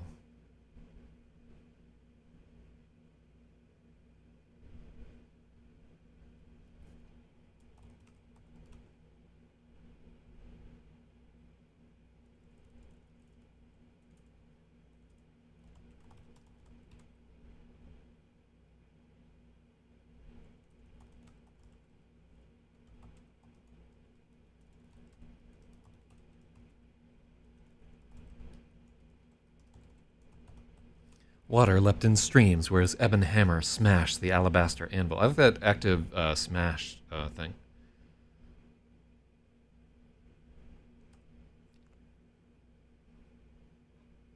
A rusted wrought iron fence circled the fountain.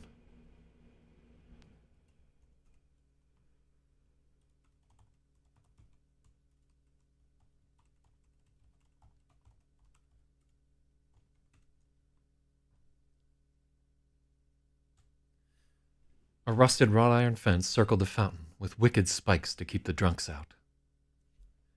It cost a penny to fill a bucket. Most of Tinkerton's inhabitants drank.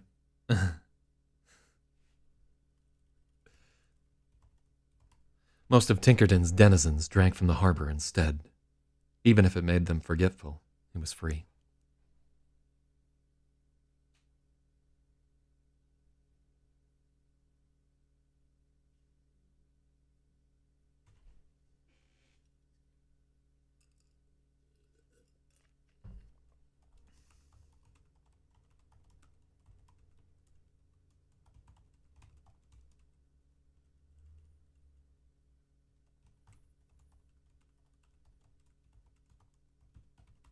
I think we got into. I think Rigel was feeling chafed earlier. If he was chafed, I don't want to. I don't want what's his fucking name to be chafed also.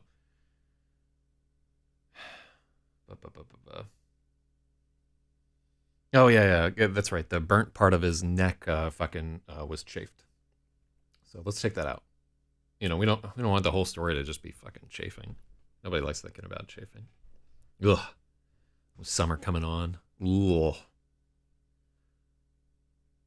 Fucking sweating at your gunt. Ugh.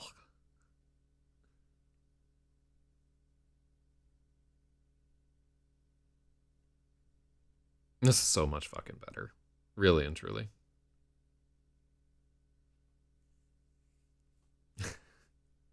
Fucking, it was worth the whole day of writing just to get emblematic ambusher. God, that's so stupid.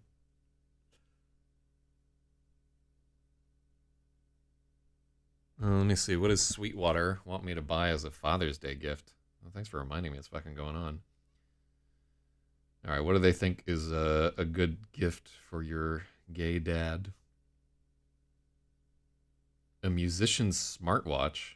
The fuck is that? Pulse-driven metronome. Oh, weird. Oh, that's fucking. That's actually kind of cool. It listens to the beat and pulses it against your whatever. 3 days of battery life.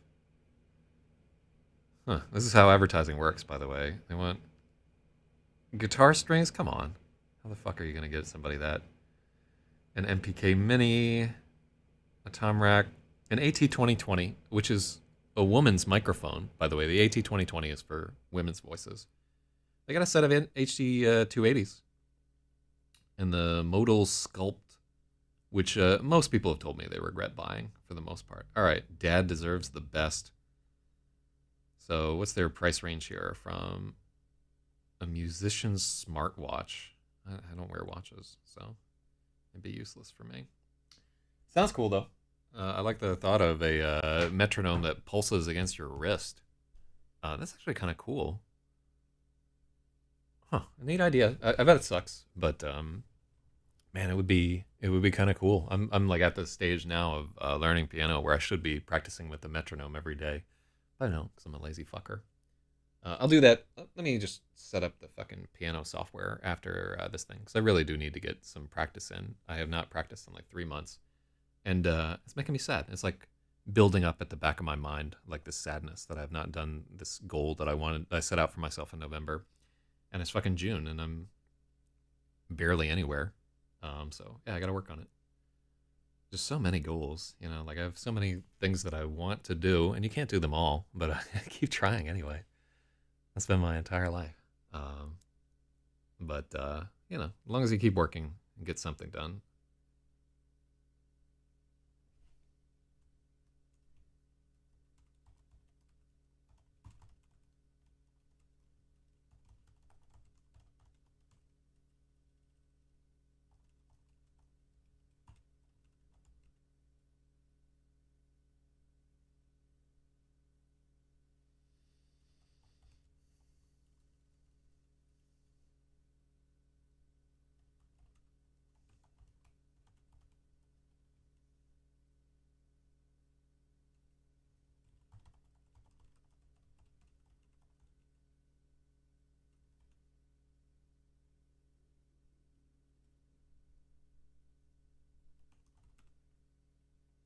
Oh, so it's not today.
Second time tonight we wound up in Hawker's Hoop.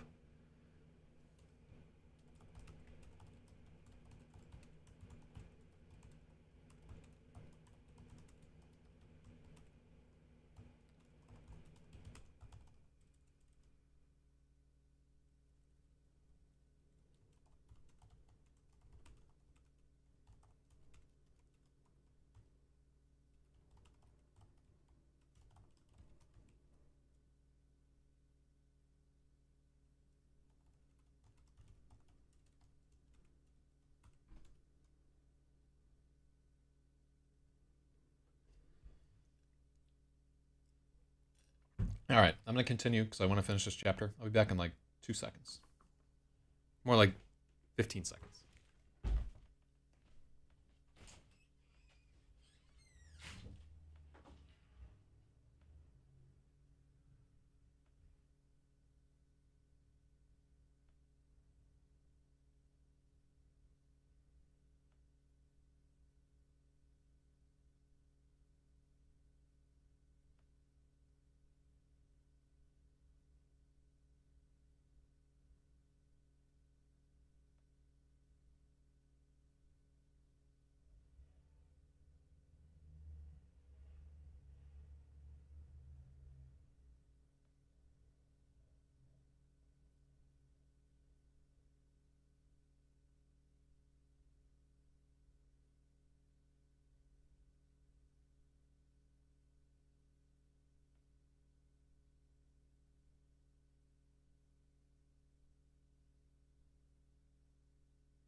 Whew.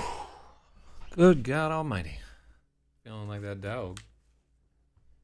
This is my own fault for rewriting so much, but it's got to be done, man. This shit is so shaky.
Mm-hmm. Mm-hmm. Oh fuck you if your site like hijacks my back horseshit. Fuck you. Hate that bullshit.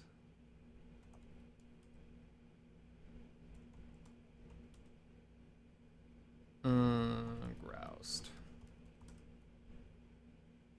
I like carp.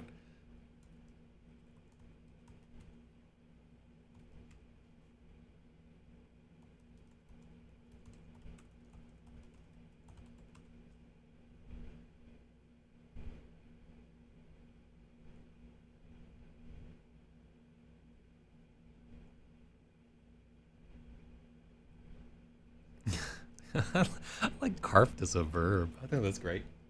And it like hits like the right tone of this is kind of fucking ridiculous. So that just they're like Keystone Cops blundering. I don't know why I say Keystone Cops because I've never seen that fucking series. I have no idea who acted in it or whatever. It's like a ubiquitous fucking cliche, and and it's just everybody says it. Nobody has seen it. It's like fucking Laurel and Hardy. I have no idea what these guys are all about, but I know they exist. But that's all I know. Who's on Foist? Is that them? I think that's them. Um,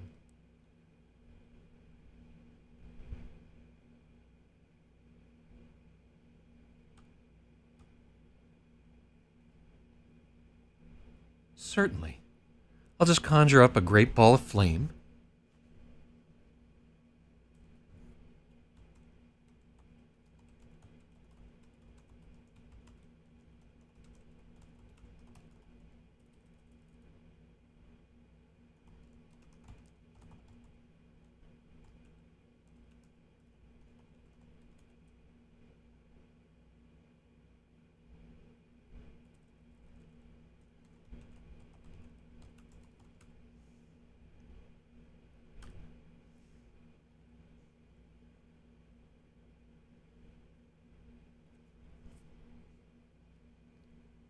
This is the second time we wound up in Hawker's Hoop.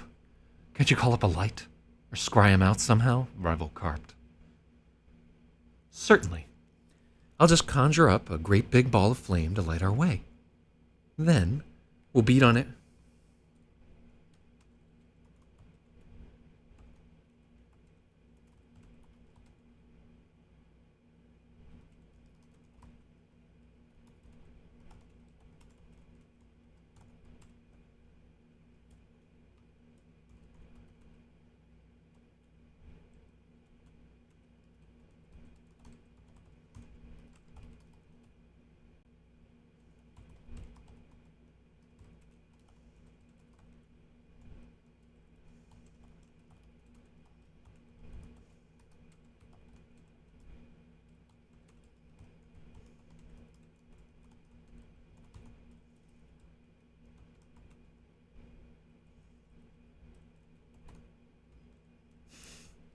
Certainly.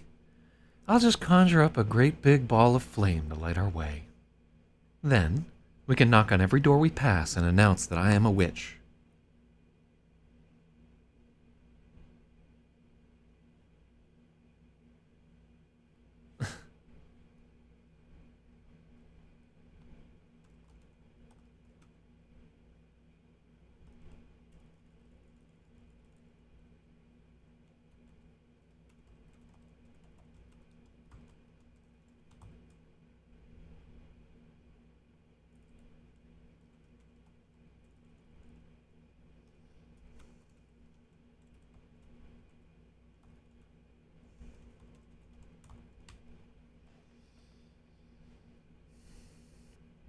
Then we can knock on every door we pass and inform them I'm a witch.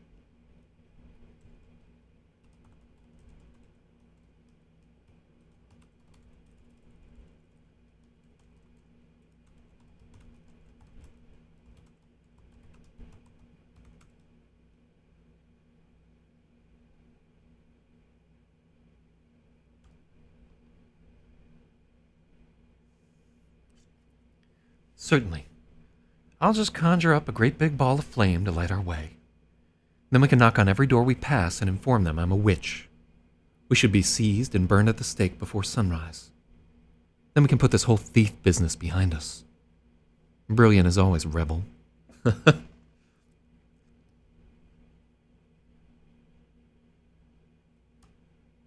You know what I meant.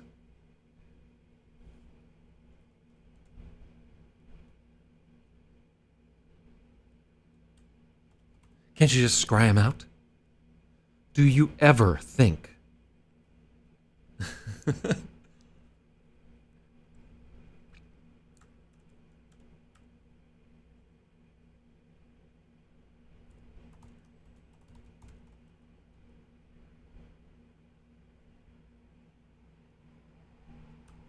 Do you ever think? Would I stand here soaked and slathered in shit if I could scry him out?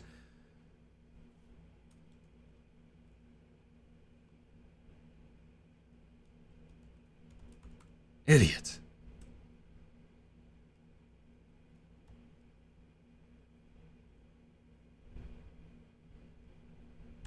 When I stand here soaked and slathered in shit, if I could scry him out?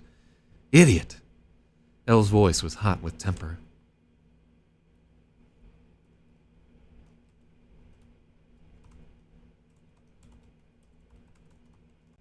Elle's voice crackled with anger. I like that. Yeah, that's like a little bit more magical than.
Okay.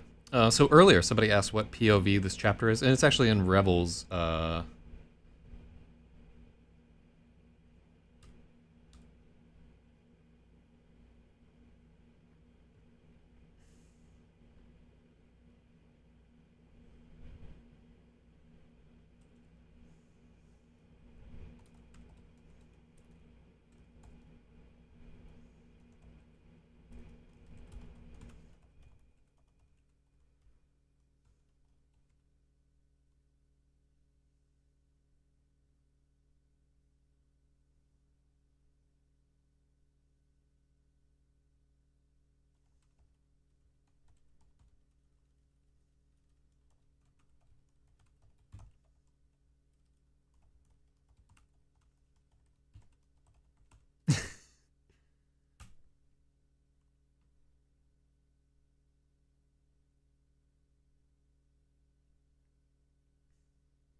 What am I supposed to do then, Elle?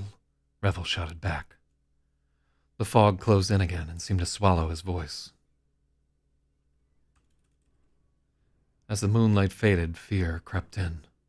Revel's sword was at his side, but he felt unarmed. In this darkness, an attacker could come at them from any side.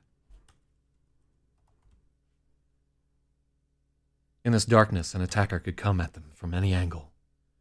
They could turn a corner and be cut down.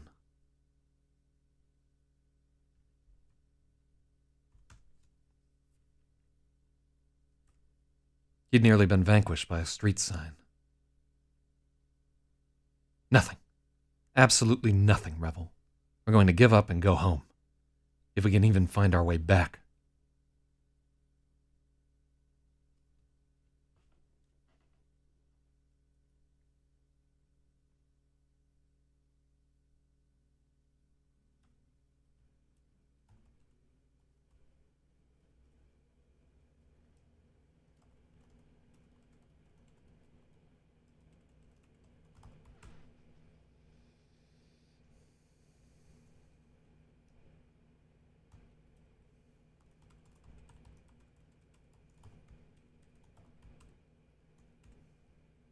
You can draw me a bath. Okay, I like that. That's a little bit better.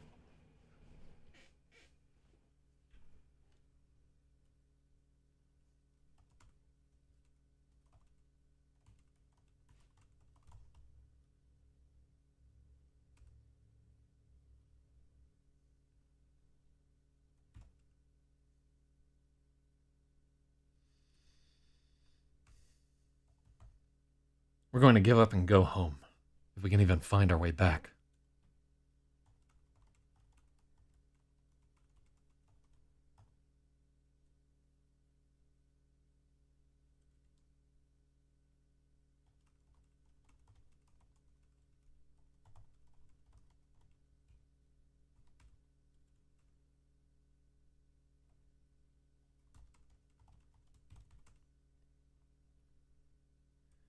We're going to give up and go home.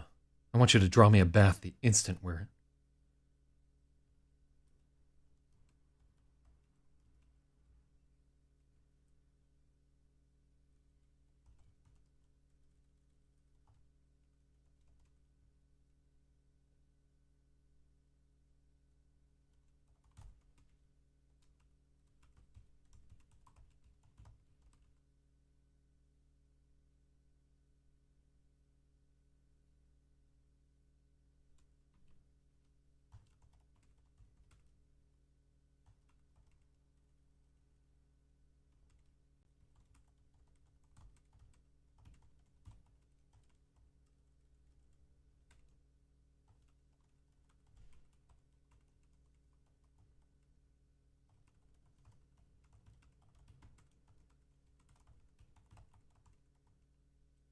Mm-hmm.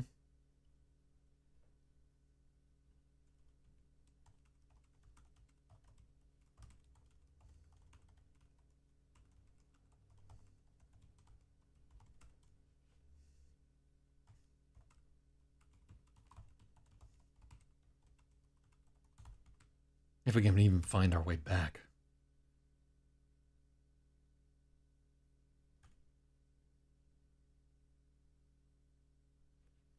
Nothing. Absolutely nothing. I give up.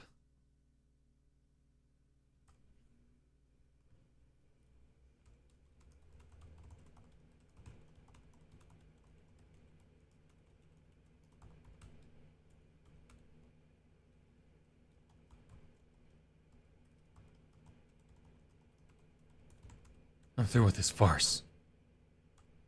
Just like that? A thief steals your father's magic ball and we just let him go?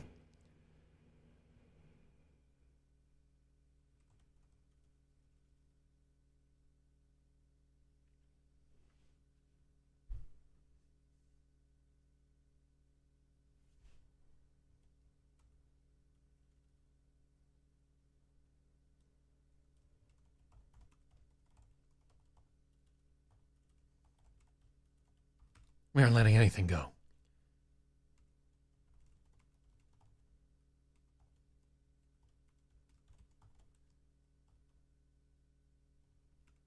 We will wait for the thief to do something stupid.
He'll regroup and wait for the thief to do something stupid. I'm sure he will.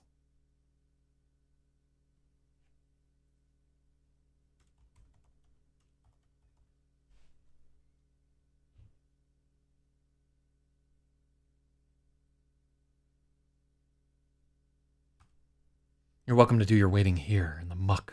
I'm doing mine in a tub.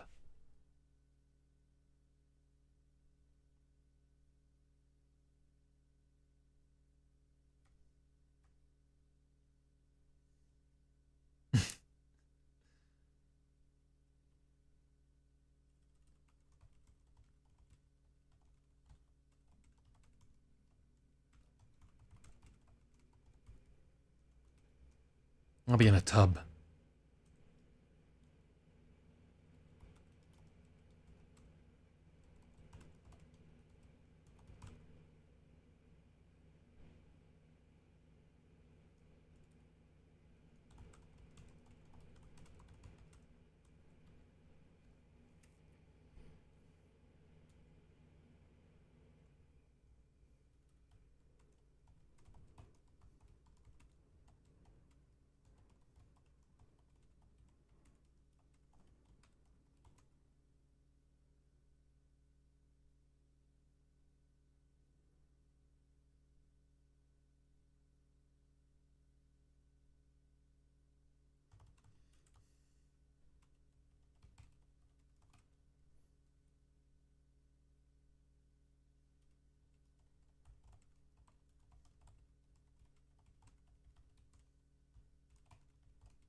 Mm-hmm.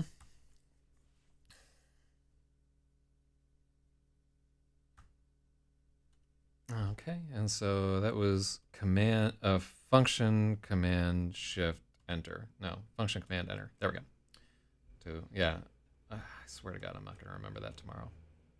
All right, so function command enter. I wonder if there's like a mnemonic or something. Func command enter. I see no way to like command function enter.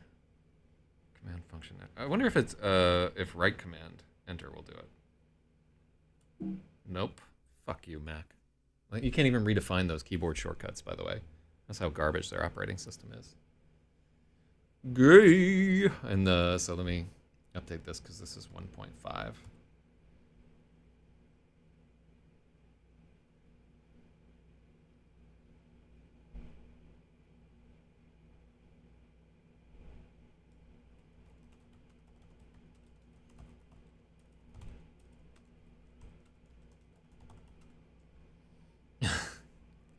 Let's go home.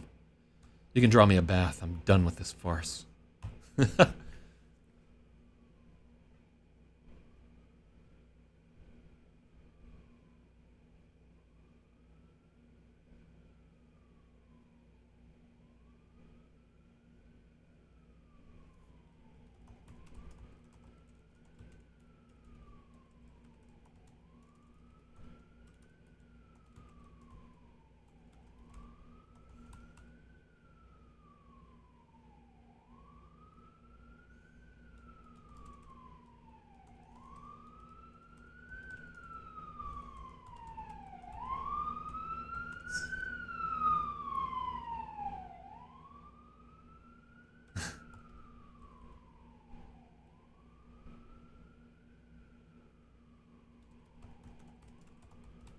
Don't be a child. It's a gate orb, not a magic ball.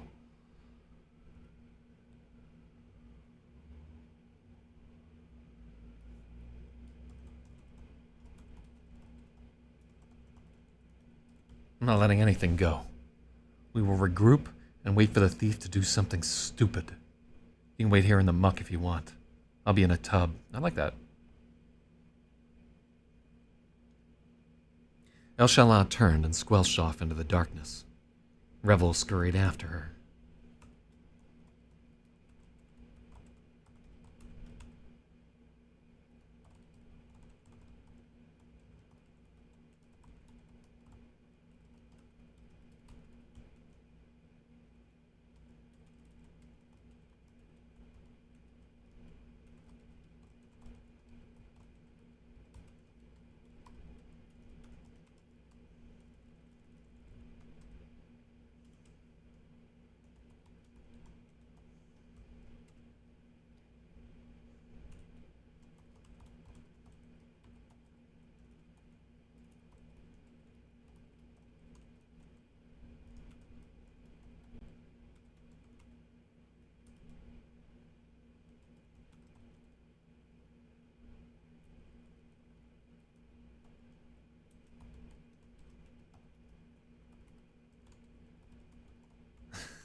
I like that. Hawker's Hoop, said the sign.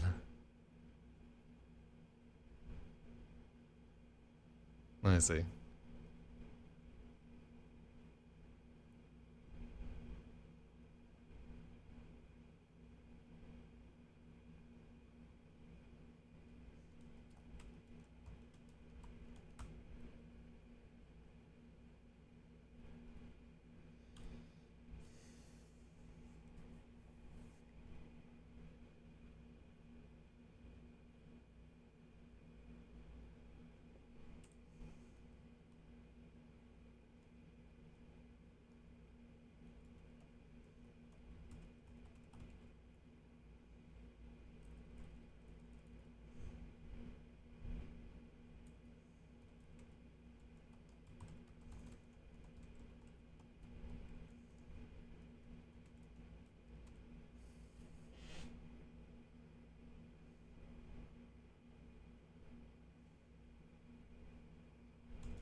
El Shalah spat a poisonous oath.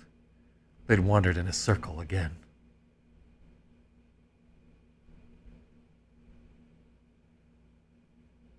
The sign said, Hawker's Hoop. Oh, I love that. It's so stupid. Hold on. So it's in italics up there.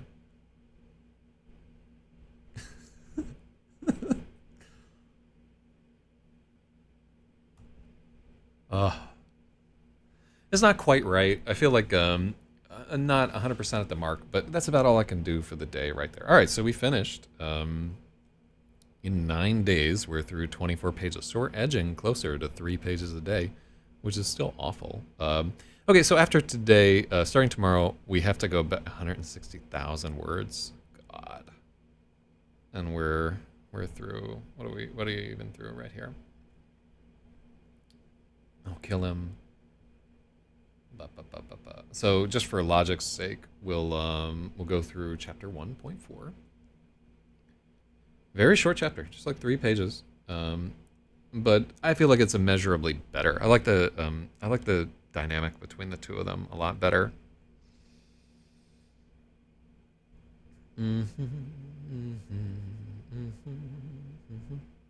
Did I put in another fucking? Oh no, that's fine. That's just a page break. All right, so 144. So as Ragel is hailing to the rafter, they scour the sodden streets. So this, because it's a humorous interlude, we can be like a little bit more hokey than we are normally. I just really like that they're wandering in circles. That's one of my, I think the Spinning Tops did that. You got me going in circles, round and round, spun out over you. I need you, baby, spun out over you. Man, I cannot hit those notes.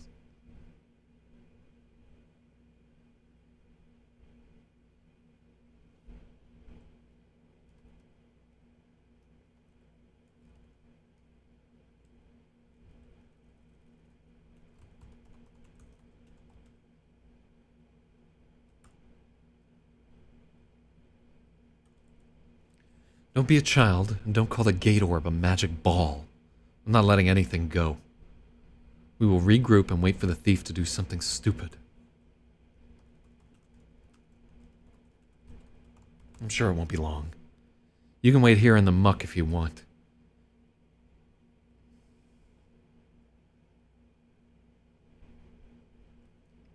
You can wait here in the mud if you want. I'll be in a tub. El-Shalah turned. El-Shalah spun and squelched off into the darkness. Revel scurried after her. After a long hour of blundering through the fog and cursing, Revel stubbed his toe at the foot of a familiar foe. El-Shalah spat a poisonous oath. They'd wandered in a circle. The sign said, Hawker's Hoop. I do like that, actually. I'm pretty stoked with that. All right, so what do we go through? So chapter 1.4, we edited a mere fucking 715 words. Nobody got any edit points this time. It was just me doing all the editing.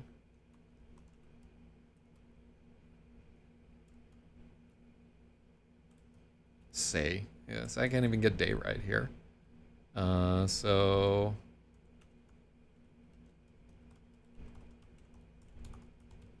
And then... Really, I should be, if I was smart, I'd be writing a synopsis after each of these chapters. But usually I'm too fucking spun out over you. All right, and then average watch time 6 minutes. That's good. All right, so we started at 9. Oh, all right. Well, I'll just stop the fucking stream and then I'll get the time for. All right.